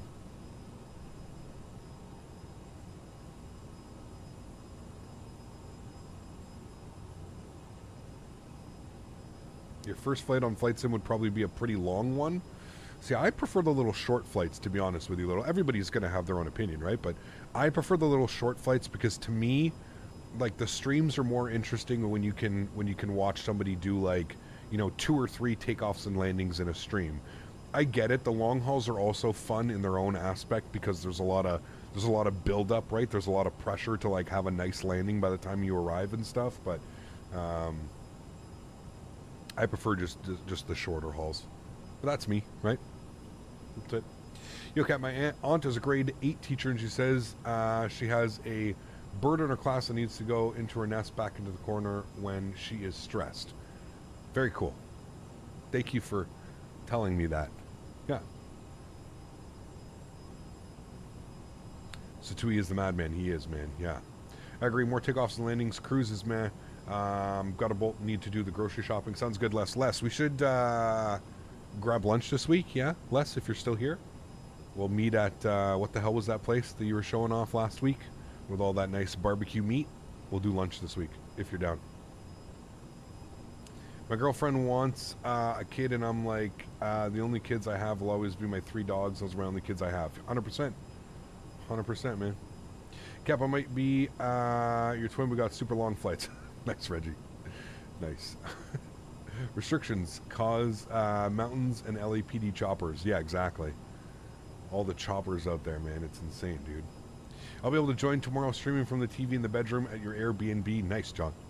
Very nice. Are you traveling back and forth right now, John, or are you still working duty?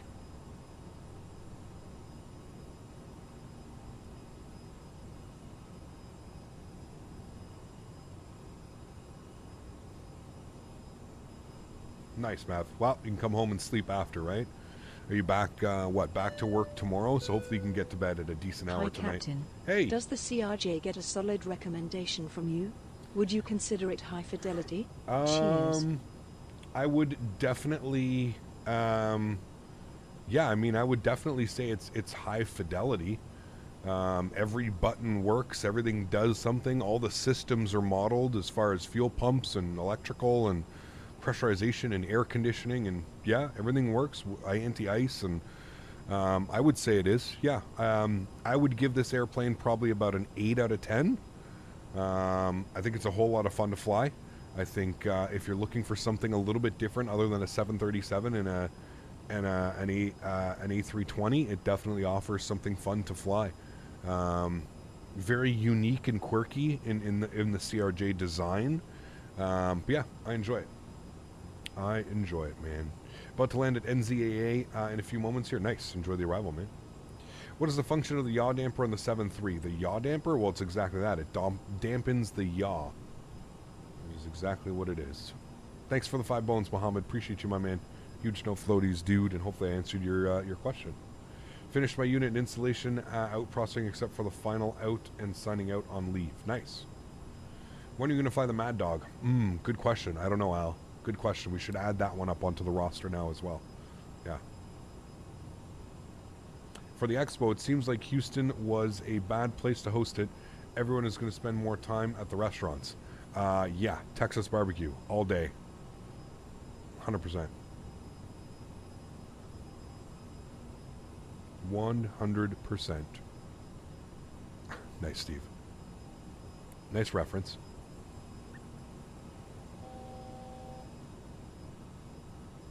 I wonder if the weather is still shoddy in LA. What's our ground speed doing? 460. Far better than the way here. That's for sure. Flight Force, what's up, man? Good to see you, dude. Oh, fuck, Jones. Okay.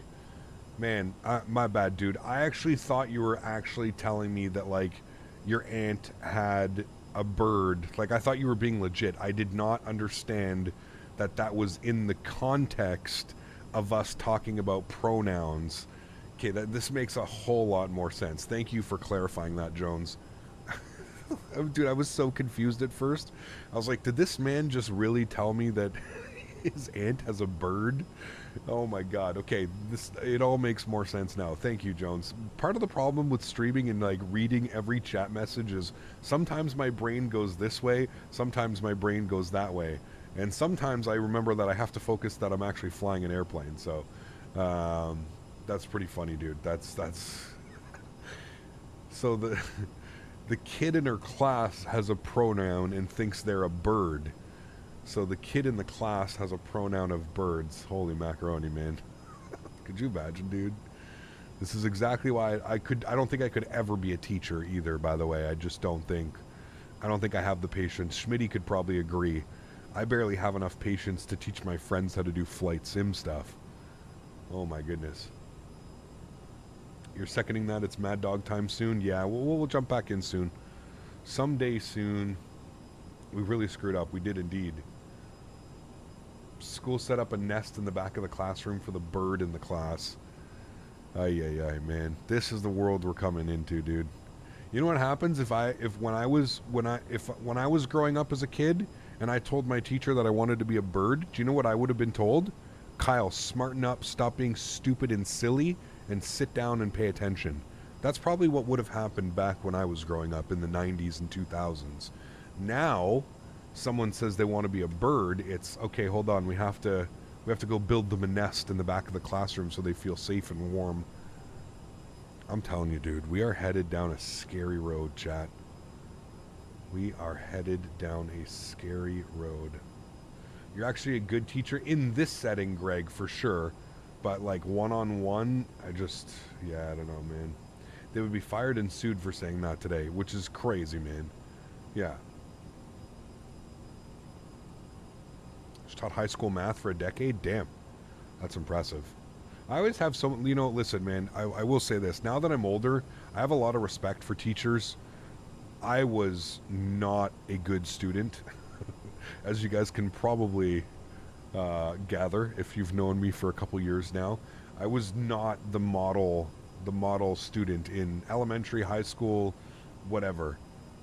I feel bad now. Like, now that I think back on it, I feel bad about all the stress and bullshit I used to make teachers go through, man. Holy hell, man.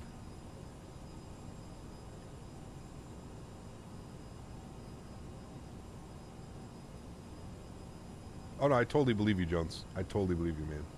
Captain wasn't always a saint? No, man. I go by a T-Rex. Oh, man. Urgy, what's up, man? Good to see you, dude. So I saw a good restaurant that I'm going to check out while in Houston for the FS Expo, the Pit Room. Oh, Tom. I've already got that, Tom. Yeah, Tom. Yeah, yes, sir. I will be there, Tom. 100%. I think we're planning for either Thursday night or Friday night, Tom. Thursday the 22nd or Friday the 23rd, I think were the days that we were looking at going to the pit room. But yes, we plan on that one as well. We saw that. It looks special. Fantastic. Yeah, of course, Tom. Of course. Yeah. We'll have to figure something out, Tom, as far as like maybe what I can do is maybe I can create a specific Discord. Are you on the Discord, Tom? Or like, I'm trying to think of like a chat. I don't want to use whatchamacallit. I don't want to use WhatsApp. I'd rather use like Discord or something that we can all stay in communication. So yeah, maybe I'll create a Discord room in the actual in the Captain Canada Discord.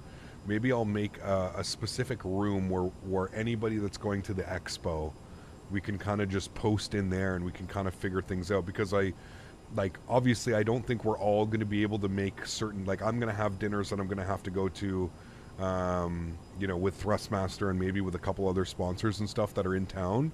But I can definitely set something up so that we can kind of always figure things out, you know. Captain Lee, welcome back, man. Hope all is well. Statewi, what's going on, man? Good to see you, my friend. Good to see you. From Who's Houston, the pit room is for sure the place to go. All right, cool. David, is it better to like call and get a reservation? Are they one of those places that doesn't do reservations? All right, RG, sounds good, man. Yeah. Business dinners and lunches, and also community ones. Yes, exactly. You got it, man. I got my sub and I can't wait. Also, we still need to plan a Captain Canada community trip. Man, one day, dude. We'll make it happen. One day.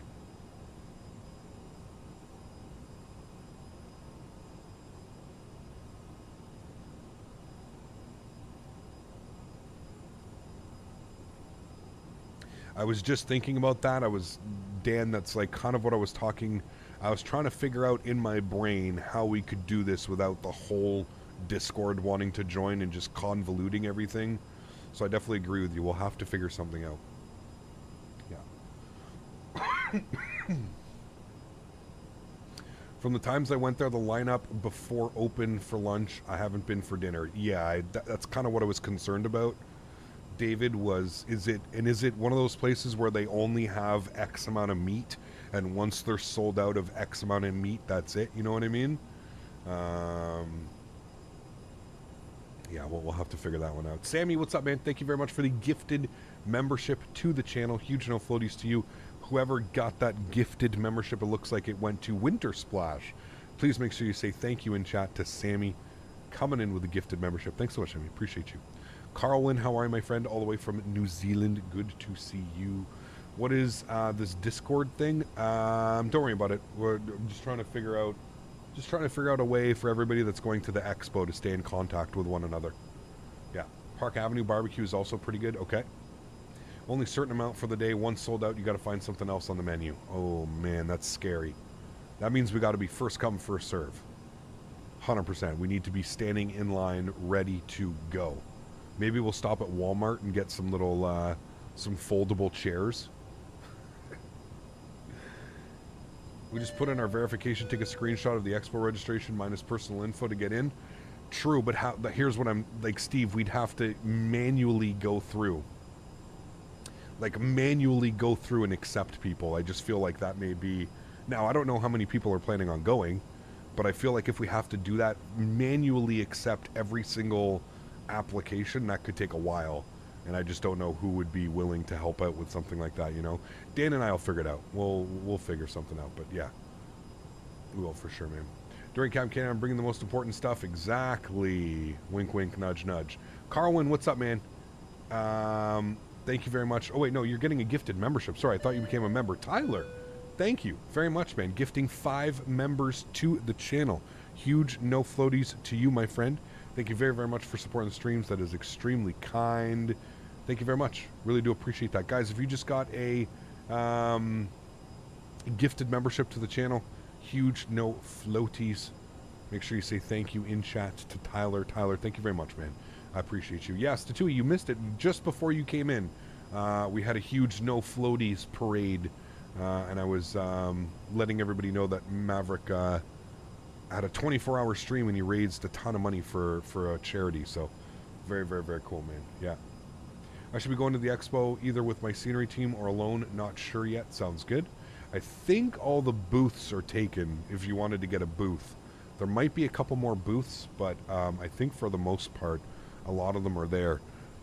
Chat, do you know what I found was pretty crazy? There's actually a couple like computer manufacturers that are going to be going. Now's my time. You know how I've been saying, chat, I need to get a sponsorship for somebody to get me a 4090 because I refuse to pay $3,000 for a 4090. There's going to be a bunch of computer sponsors, a bunch of computer companies that are going to be going there. So it's time to wheel and deal. I was thinking about making some little, like, you know, business cards or something. Time to wheel and deal, chat. This could be our opportunity to get the 4090, chat. We could make it happen. All we have to do is, you know, be extra nice. Q8 has a booth. I saw that. That's awesome, man. I'm excited to meet him. I probably would have got a booth as well. I don't know. I might have got a booth, but I'm going to be there with Thrustmaster at the Thrustmaster booth, so I really don't need to get a booth. I've thought about getting a booth in the past. It's a little bit difficult because they really provide you with, like, nothing.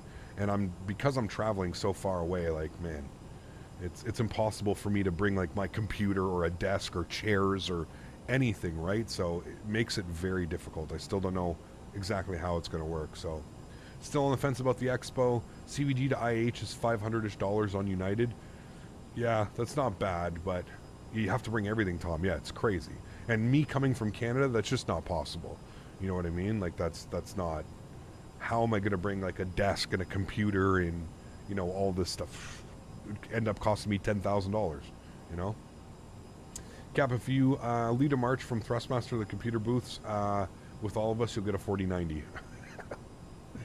I'm excited. There's a company that lets us make our own FS hardware panels coming to the expo. Nice. Very cool, Steve. Yeah, it'll be awesome. For sure, man. Captain gets sponsored by NVIDIA.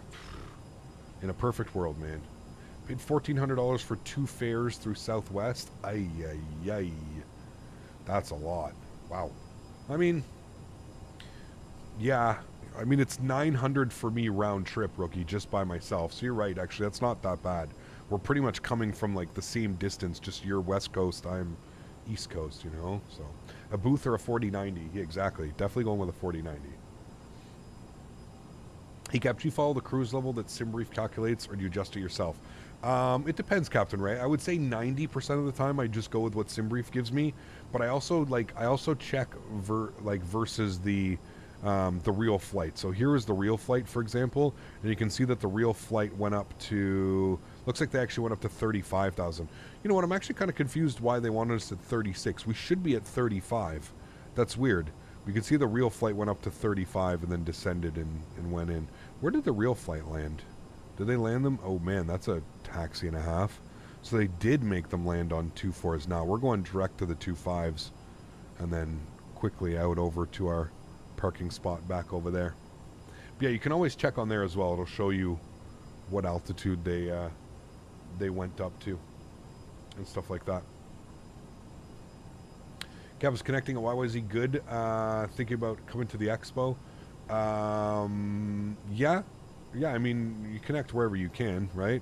Toronto or Montreal, those are probably the only 2 options. I don't know where you live, though, too. In Toronto? Found an Air Miles flight for $172, so I might make the trip down there. Sweet. Sounds good, man. I booked my flight and hotel last week, and I'm just booking my tickets this morning, so I'm set for now until I leave on Thursday. Very cool, Captain Dom. Awesome.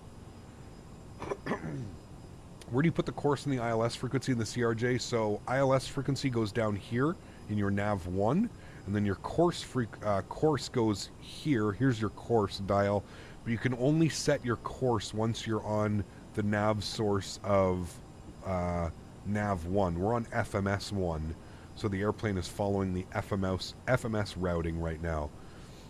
So yeah.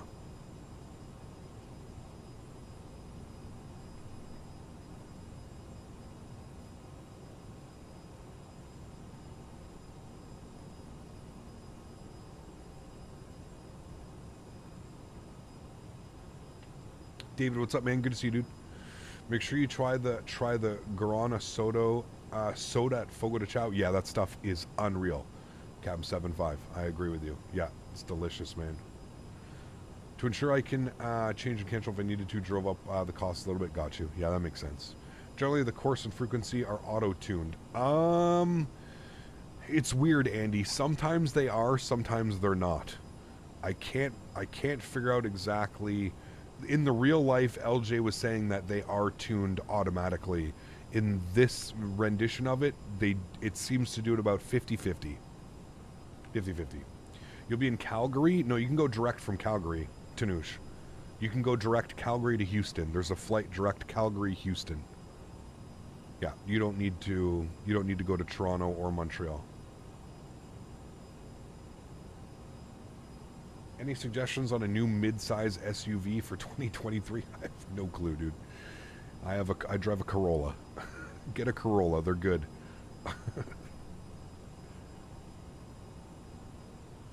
WestJet flies direct from Calgary? Yes, indeed they do.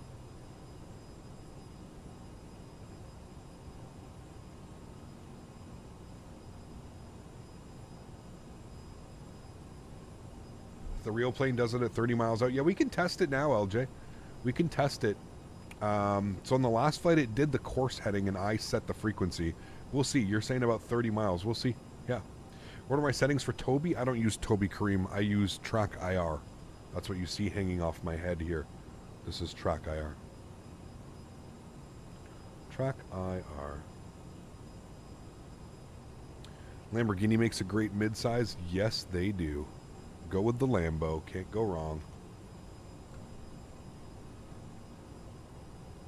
Been a while since you finally got your Corolla. I did. Yes. I did.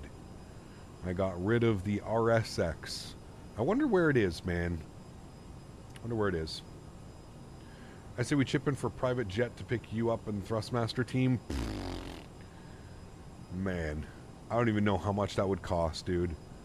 Probably over... I don't know. I would say probably somewhere between 20 grand. Something like that for round trip. Pick us up in Montreal. Probably be 20 grand. Houston better be a fun city or I'm blaming Blue. I have no idea what there is to do outside of eating in the expo. Eating the expo. We were going to go to NASA one of the days, rookie. They have the big NASA museum, the Houston museum. Houston, we have a problem. So we wanted to check that out. That was going to be on the things to do. I think we wanted to do that Friday afternoon because I think Friday afternoon I'm going to have to be close to the expo because I'm going to have to go and set up. I got to go install like OBS and log into my YouTube account and make sure everything's working properly Friday afternoon / evening. And I know that the NASA museum is on it's close to where the event is being held. Sorry. So yeah, I'll probably be there. 50K probably. Ever tried skateboarding? Yeah, of course. The Expo, are you going to be using in the Expo, are you going to be using a 4090? No. I think they have 2070s, 2070 Supers, 2080s. It's a Thrustmaster computer. It's not my computer. So, yeah. 6,000 feet is what we are descending to, chat. 6,000 feet. We are waiting for our wonderful snowflake to appear. As soon as we get our little snowflake, we know that it's time to descend. Will you sell merch at the expo? No. I'm thinking about bringing some merch just to give away to you guys. I'm trying to think. I have some stickers that I'm bringing for everybody. So if you want a Captain Canada sticker, you can come get a Captain Canada sticker. They're inside and outdoor stickers. They're vinyl stickers. They're actually really nice. They turned out quite well. So I've got some stickers to give away to anybody that wants a sticker. And then I've got Thrustmaster will be doing some giveaways as well. I'll be doing some giveaways with them. Yeah. All right, there we go. Let's go into VNAV. Pardon me. Wow, let's go into VNAV, and we should start our descent. There's our snowflake. We'll bring the power back here a little bit. And there we have it. We have started our descent back into Los Angeles. Yeah, so we'll probably be doing some giveaways with Thrustmaster and stuff. I don't know what we're going to be giving away, but headsets, maybe some joysticks. Maybe I can convince Thrustmaster to let me give away a yoke. Who knows, man? Who knows? That may take some heavy convincing, but we'll see if we can make it happen. LAX, winds are 260 at 7, 3-mile visibility, chat. Are you guys reading that correctly? 3-mile visibility. Broken at 700. Ay, ay, ay. Chat, this is going to be special. Well, no speed restrictions. 280 knots, which were pretty much good. 280 and then 250, 240, and 210. We should be good. I'm actually going to bug 280 right now, just so I don't blow through it. Go. 280 is good. And no auto land, exactly. Yeah. But to land into Atlanta, half-mile visibility. Sheesh.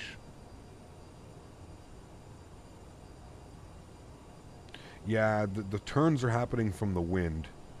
The wind kind of makes this airplane do wonky things, to be honest, as you're witnessing right now. You should have seen the A320 Neo in Treviso a few weeks ago. They circled 2 hours and 30 minutes due to fog. Absolutely insane. They ended up diverting. Damn, that is crazy.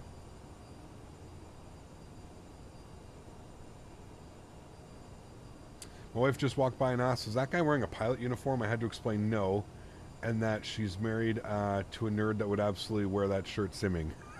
Nice, Brett. Very nice. That's the best, man. Absolutely, he is not. 280 on the speed. Okay, airplane, you got us back on track. Are we good to go now? We're going to live. Everything's okay. Good, cool. Going a little bit quick there. Let me just pull the power. Man, the air, it's really struggling with that gusting tailwind right now.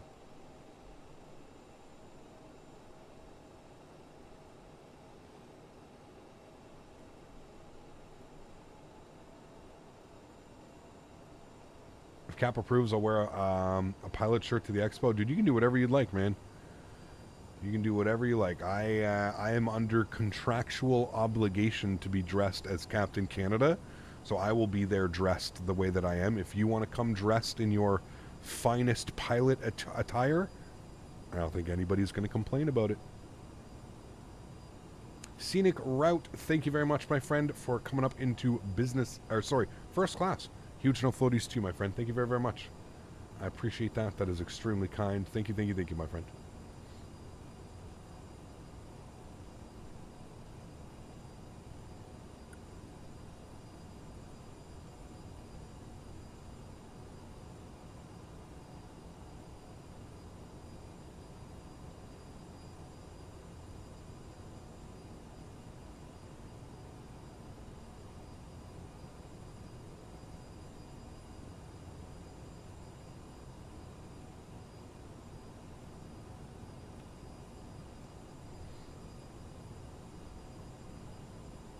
Fly-by-wire wanted to create a standalone 787. Is there an update on that? Fly-by-wire?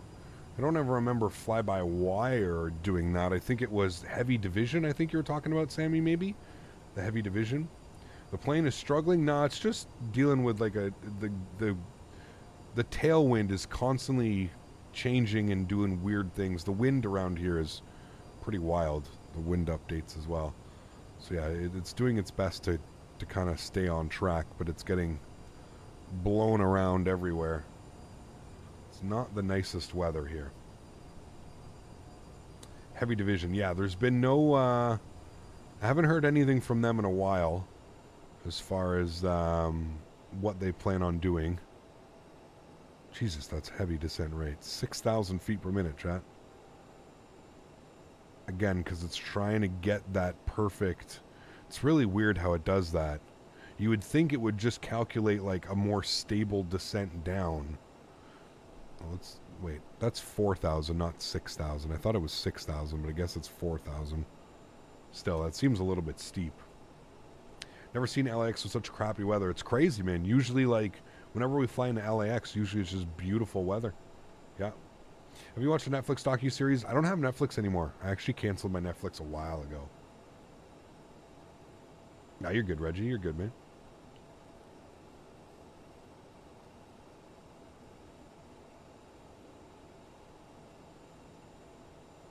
No worries, Captain UK. Feel better, man. Hopefully I'll catch you tomorrow, dude. If not, we'll see you later on in the week. Hope you're feeling better, dude. Another storm in CA tomorrow. It's pretty crazy, man. Sports car descent. Yeah, no kidding. Feeling sporty today. Hopefully we get a nice landing like we did in Sacramento. Man, that was badass. Are we streaming tomorrow? We are. Tomorrow we're actually going into Jackson Hole. So it's going to be a beautiful day of flying. Cap, can you turn up my volume a bit? What volume, Braylon? What volume would you like me to turn up? I think it's going to be on your end. You can probably adjust your volumes. That's how the biz jets descend, exactly. What was the altimeter? 3015. 3015. Let's set that, shall we? 3015. Good set. And what are our minimums today, chat? ILS 25 minimums are 304. Come back down here. We'll set our MDA 304. So we'll just set 300. There we go. Okay, wonderful. 300 is in. Good. We've got our MDA. We're descending.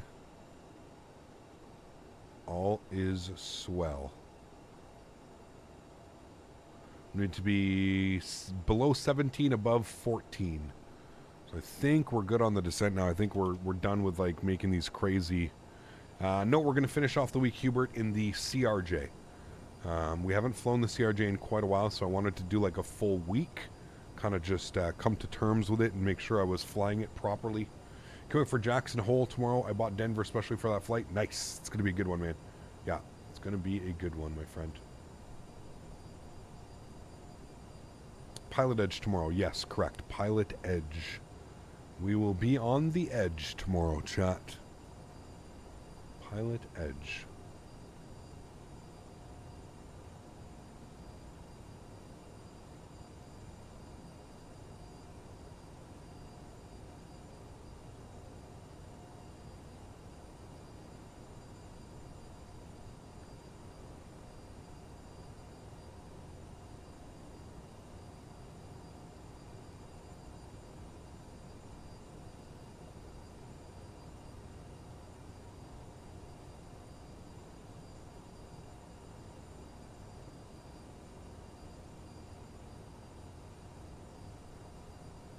About to land into Atlanta with half-mile visibility and 400 feet overcast. Is going to be interesting. Nice.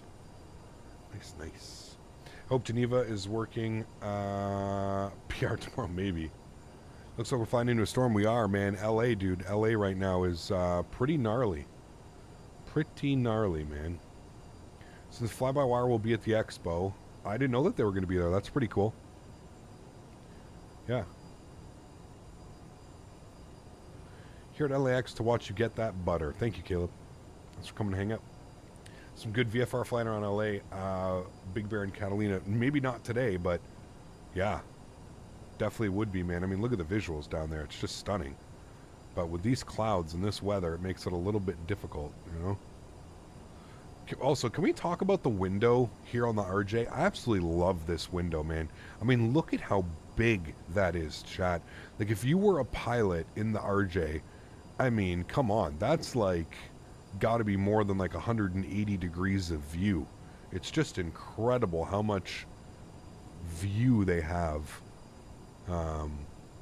out of this thing. It's pretty wild. Oop, I think we're loading some stuff in. It's pretty crazy, man. Considering most like airplanes, like the window would end like about here. You know what I mean? Like in the Airbus, you've got like your little window here and then another one here. It's almost like they have a full extended, but it is pretty crazy, man. I mean, they must love it, dude. Imagine like you're sitting in your seat and you have that much. You can turn your head to that angle and see that far back. It's pretty incredible. My favorite view in the world? Hey, man. I'm with you, LJ. I'm with you, dude. I believe it. All right, we had a restriction 250 knots, so we're getting a little bit slow, but we'll try and hit that restriction. 250 on the speed. I'm going to plug in 240 for now. Just so we can kind of keep that. Right, and our next restriction is actually 240 at based. So we're good. We'll hold it right about there. That's because we can't open the window in the CRJ. Got you. Yeah, it's true. These windows are as big as the MD-11s. I've never noticed how big the 11s are. I'd have to check.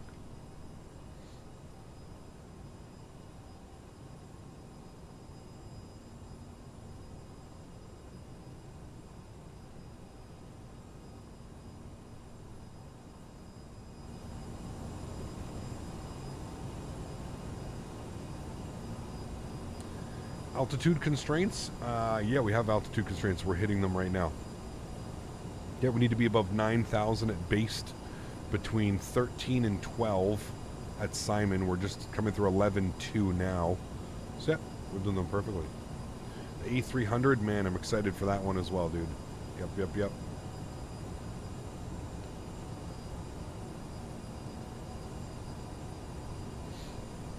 If we do an L1011, we don't really have any of those jets. I think there's one in development. I'm not sure. I think there's a DC-10 actually coming out. That could be fun. Very similar to like the MD-11.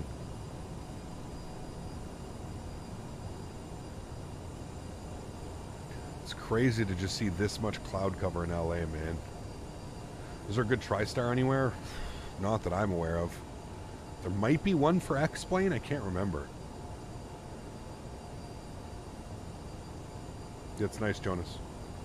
It is beautiful, my friend.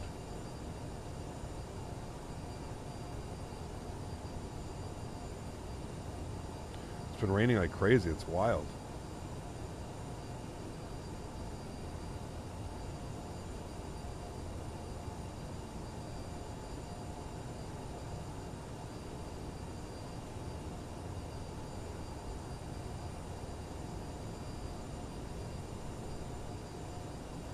All right, next restriction, 210 feet.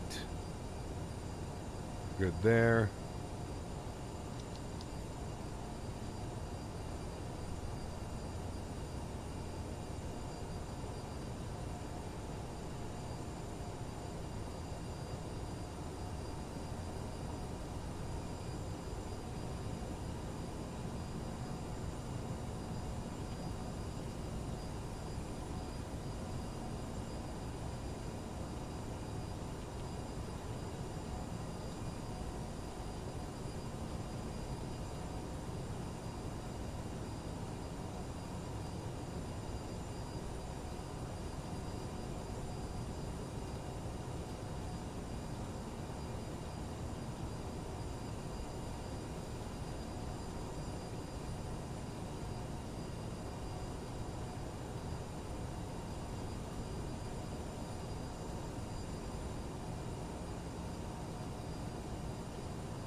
All right, bring that speed down. We're going to aim for 210 knots now.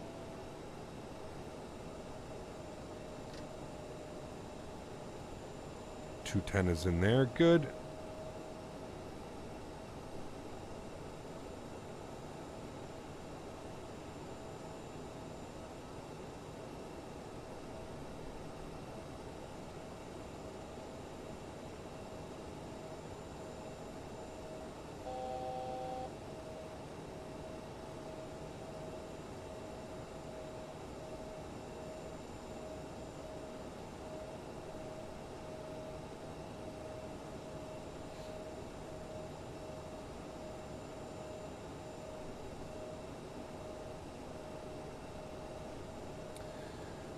6,000 is in. I think we have to go radar vectors after. I'm going to go sync our heading select here. So, let's actually check. 1099. Let's see if it did this correctly. So, 1099. 1099, and it should have got our front course in. So, LJ's correct. I guess at about 30 miles, it automatically throws in your nav and your front course. So, there we go. It's pretty much got everything right now, I think. They're landing 2-4 IRL. They land 2-4 and 2-5, Tanush. This airplane probably landed on 2-4, correct? We're just making it easier. We're going this way to do that. So we're going to go and descend to 3,000 feet now.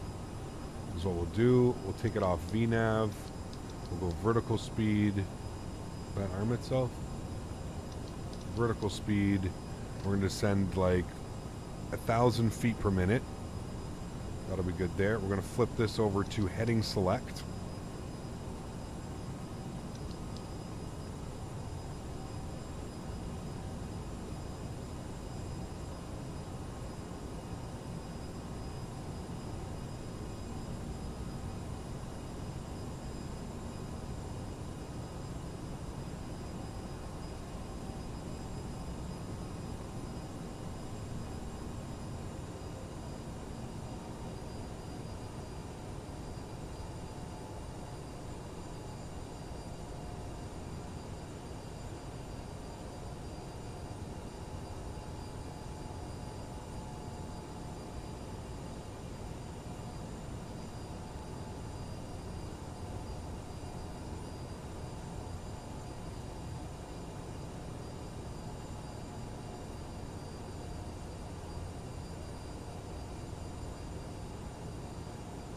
Alright, I see an airplane on final here, so I'm going to hold off from... We'll actually shallow the descent rate quite a bit here. I see an airplane coming in. It looks like he's coming in for 2.5 as well. I'm not sure. I see him here on TCAS. So we're going to pull ourselves out and then we'll go around him. We'll make it easier. Downtown LA should be technically like here, right under us, almost right now.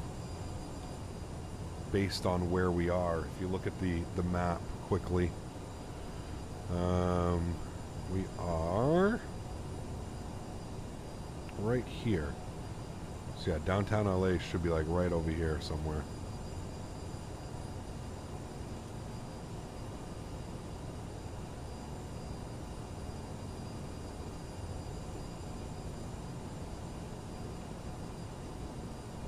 It looks like we actually have tower online, 12095, so we'll get that ready to go for tower frequency.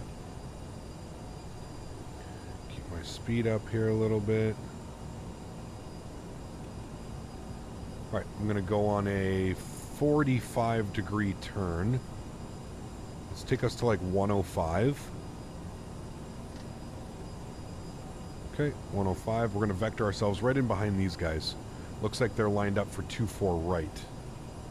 So that's good. Don't forget the replay. Yeah, if you can remind me as we're turning onto final, that would be perfect. Thank you, Tom. I'll do my best to keep it up. Actually, you know what I'll do? I'll do this. I'll put replay up here, and then I'll just minimize it so you guys can't see it, but I see it on the screen, and I know that we need to do our replay. Thank you, Tom. Okay, that's all looking good. That's all fine and dandy. Let's continue that turn. We'll go another 45 degrees to 155. Good. We're 1,000 feet from 3,000. Speed's a little bit low. I'll increase the power just a little bit.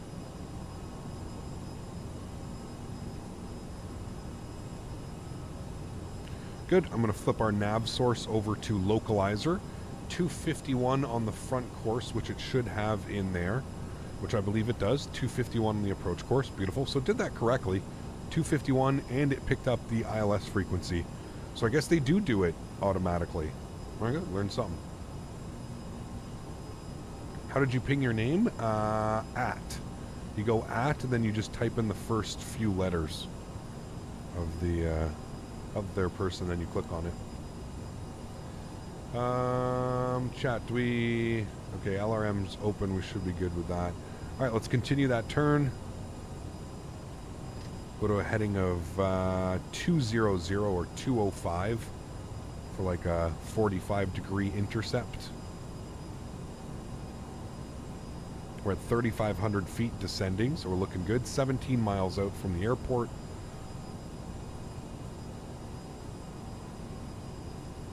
I'm going to arm approach. Localizer is captured. A little bit of a late turn, so it may be a little bit sloppy of an intercept. We'll see. That's actually not too bad.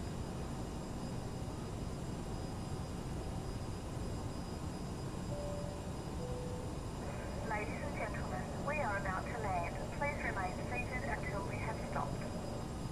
All right. Good.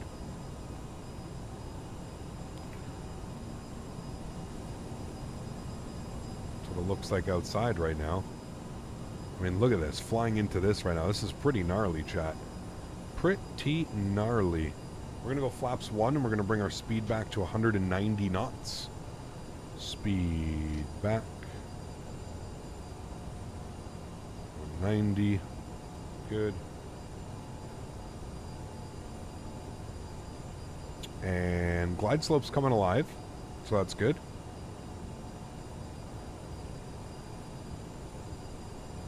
There's 190. We'll maintain that.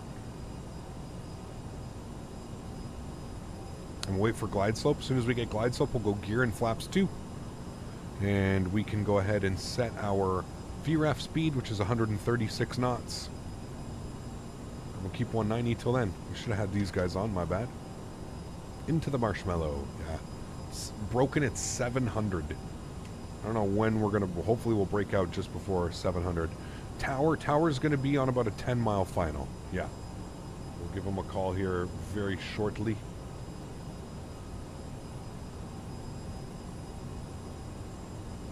Basically, when you like intercept with glide slope and stuff, you usually give Tower a call. We'll flip over to his frequency now, 12095. 2015, 25 right kilo, Bravo, Canada 13. Alright, we'll come and call here. LA Tower, good afternoon, Skywest 3183, ILS 25 left.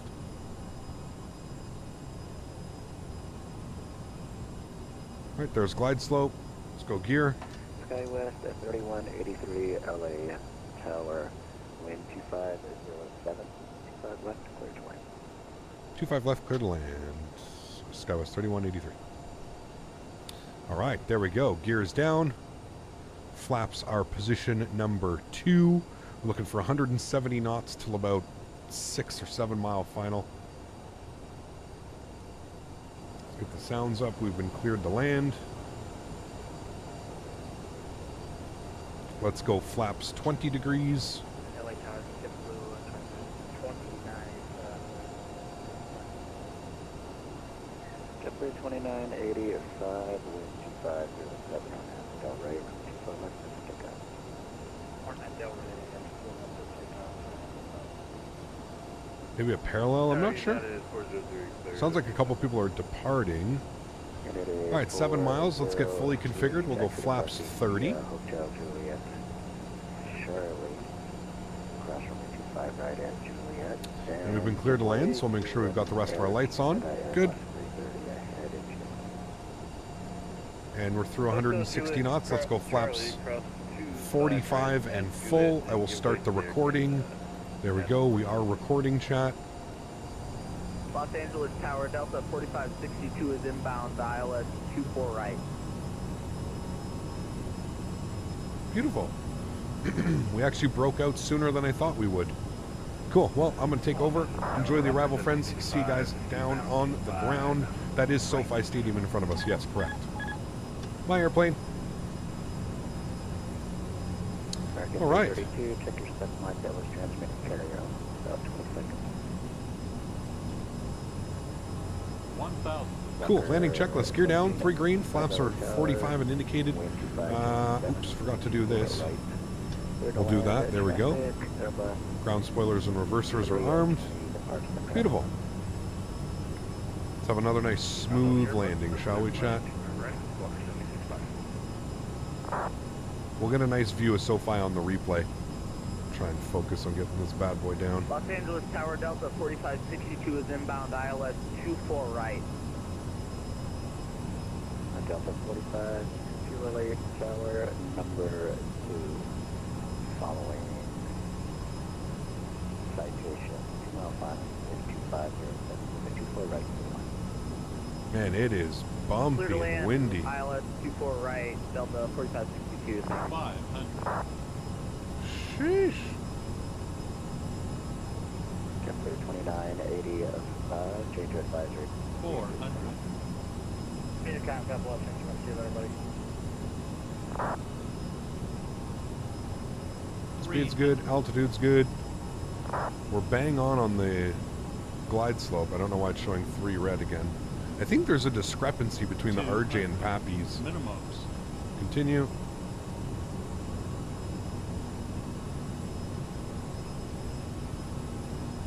$100. 50. 40. 30. 20. 10. Reversers, nose down gently. Decelerating. Again, 332, senior LA Tower, he's got a 7 light transmission carrier. 70 knots, reverser stowed.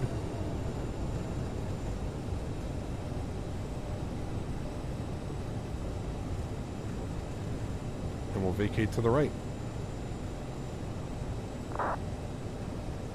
Ladies and gentlemen, welcome back to LA.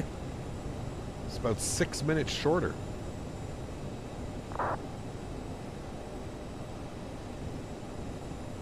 Beauty.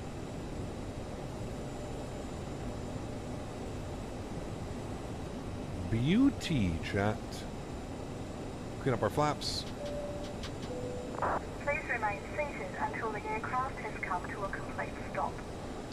Landing lights, logo light, wing light, strobe lights, APU door is opened, and we'll call ground, we'll call tower. Bunker 17 at 65, taxi departing via Alpha Echo, cross 124 left at Alpha.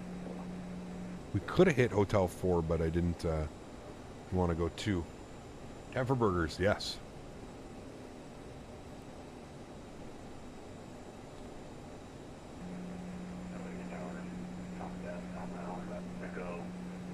Clearly active as well, heading towards Shade Parking,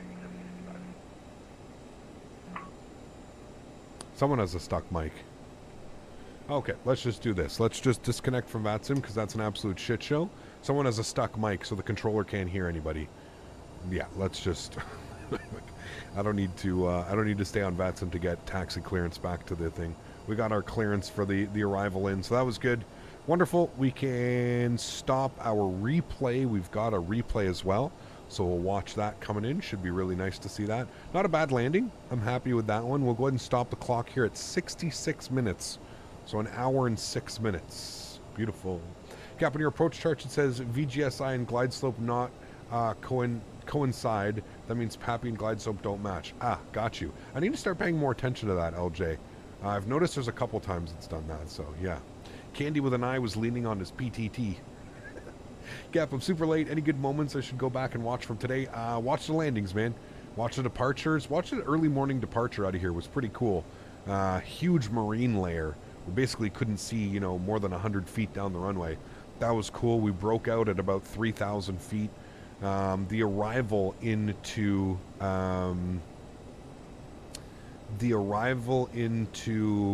Sacramento was absolutely beautiful as well. It was really, really, really nice. Aviation Emily, good to see you, my friend. Thanks for coming to hang out. I hope you enjoy your stay here. All right, crossing the runway, you usually want to get your strobe lights on. I've heard anyways from real pilots that you usually put your strobe light on. Crossing any runway makes you a little bit more visible. And then we'll take our first right here because we're not going into any of these ramps. We'll take our first right. We'll kill the strobe light. We'll go ahead and spool up the EPU now as well. And we're going all the way down here. Now, what the hell were these gates called? They're like the Echo Zulu gates or something like that. What do they call them? The 52. Okay, we'll see if we can find that. 52 Echo. Let's see if we can find that in here. 52 Echo. Let's see if it's in this list. 52 Bravo. 53 Alpha. 53 Bravo. Where's that? 53. No, these are all 52s. 51B. Where's 51B? Yeah, see, these are all 52s. Okay, so this they definitely don't have it. That's fine. We'll just park ourselves. Go and get ourselves up here. You turn on all your lights crossing all the runways? Got you. Okay, cool. Yeah. I heard you guys talking about the Headwind 330. Is it any good? I've never used it. There's a couple people in chat that are saying that it's decent. It does a good job, so I trust them, man.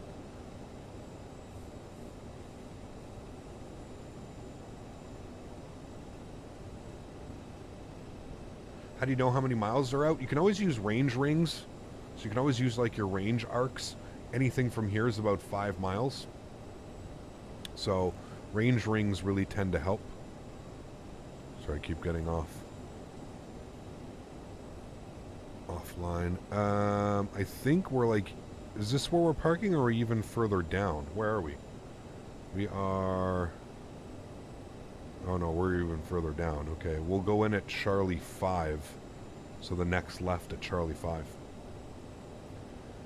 I would have started my flare a little bit later by 20 feet. Your descent rate was already a little low, but not too much. Got you. Okay. Yeah, I find, honestly, LJ, the biggest thing with flying this airplane, and I think my landing into Sacramento, we actually did a pretty good job, but I think my biggest thing is I'm so used to sitting up so much higher flying the 7.3 and the A320 that when I jump into this airplane, it kind of throws me for a little bit of a loop because I'm so low to the ground that I have that tendency to want to start flaring based on like what it would look like to me being in the 320 or something, you know. I would agree with you that I do agree that I tend to start flaring a little bit too early, but I think that's just because, you know, I have no G-forces, and one, I'm really not used to flying this airplane. This is the first time we're flying it in probably close to 6 months, so it's the whole depth perception thing, right? I'm sure as you know, the depth perception, especially like when I don't have any physical movements on my body or anything to tell me how close, and the depth perception is what really screws me up, and it really kind of throws me for a loop, you know. A little hint on landing in the CRJ: when you get above the piano keys, go idle and first come down. Yeah, no, it's usually what I try and do. Usually I try and I think we're a little bit high passing the piano keys there, just because I was really concerned about the glide slope and pappies, but usually by 50 I like to have it idle, and you should be, for the most runways, I think you should be crossing the piano keys at 50 as well. No, I appreciate it, guys. Side picture is exactly why they only let you fly one type at a time IRL. 100%. 100%, man. I totally, as somebody who's got thousands of hours flying these in virtual, I completely agree with that, and I completely understand why that would be a thing, because the whole depth perception thing, man, in the whole, exactly like what you said, the sight is what really makes it difficult to operate all these different airplanes, you know? Even going from like heavy airplanes to like a 320 or a 7.3, it's pretty gnarly just how different it is, you know? All right, chat, I'm happy with that. Let's go and get our auto brake to the on position. Beautiful. We'll go back upstairs. We'll make sure that APU is on and available, which it is. Wonderful. We'll come down here. We'll go and go engine 1, engine 2 to the off position. Beautiful. Beacon light goes off. Seatbelt sign goes off. All those lights are off. That's good. Fuel pumps can go off as well. Probe heats go off. Window heat goes off. There we have it. We'll go ahead and open up our doors as well. We'll go to aircraft. We'll go open, open, open. Good. And there we have it. Ladies and gentlemen, the door is open. We passed a little bit past there. Let's go ahead and request deboarding. Deboarding requested. There we have it. Ladies and gentlemen, another successful flights in the books. This time in the CRJ-700. We're going to fly 2 variants of this airplane this week. RJ-900, RJ-700. Absolutely awesome. Yeah, the EFB is absolutely fantastic. I was actually talking about this yesterday. I said a lot of people actually sleep on this EFB. I think this EFB is also like right up there with some of the best. I don't think it's as good as the Phoenix. I don't think it's as good as the fly-by-wire. I don't know if it's as good as like the iniBuilds EFB either. The iniBuilds EFB with the SimBrief integration and the Hoppy integration and stuff is also really well done. But this can't be slept on. This is also an extremely well done EFB to the point where like it's even got fully like checklists and stuff, man. I mean, fully integrated checklist. You got your performance, your loading, your calculators, your flap speeds. It's got everything. Maintenance, options, 2 pages of options, lots of things for you to do, calibrate your throttles. So yeah, it doesn't, it can't be slept on, that's for sure. It is a very nice addition to the airplane. Okay, cool. Let's go ahead and restart that. We don't need those guys out anyways. Let's go ahead down here. We are going to go to aircraft. I'm going to close all those doors once again. I'm going to get the aircraft in a ready-to-taxi state. Yes. We'll set that like that. Bear with me here for a sec. Great job, Cap. Love the RJ content. Thanks, man. Appreciate you, dude. There's an abandoned airport located in Alameda, downtown by Oakland, by the Bay Bridge that may be used by the Navy. Very cool. Awesome. Currently fly. I wouldn't recommend idle at high. My technique is idle between 30 and 50. Yeah, I would agree. That's usually what I'm trying to aim for. At least idle by like, or start idling at 50. Usually takes a little bit of time, right? Captain, all passengers have left the plane. Thank you. When this EFB came out, it got way more credit. Now that the Phoenix is out, people tend to forget how good it is. True. True. I can believe in that one. Yeah. I can believe that one. Remember, guys, if you did enjoy that, please don't forget to smash down the thumbs up button. Thanks, everybody, for being here today. I really appreciate it. I hope you guys enjoyed today's live stream. If you guys are around tomorrow and you've got some free time, I definitely suggest... just going to turn that down for a second. I definitely suggest coming to hang out tomorrow. One, we're going to be on the Pilot Edge network, so that's always an experience in itself. Top-down ATC coverage, top-down professional ATC coverage. I have to add that professional in because once you fly on Pilot Edge, man, oh man, it's hard to go back to any other network. With that, we're also going to be back in the CRJ-700. We're going to be flying some Delta Skywest ops, and we're going to be flying from Denver to Jackson Hole.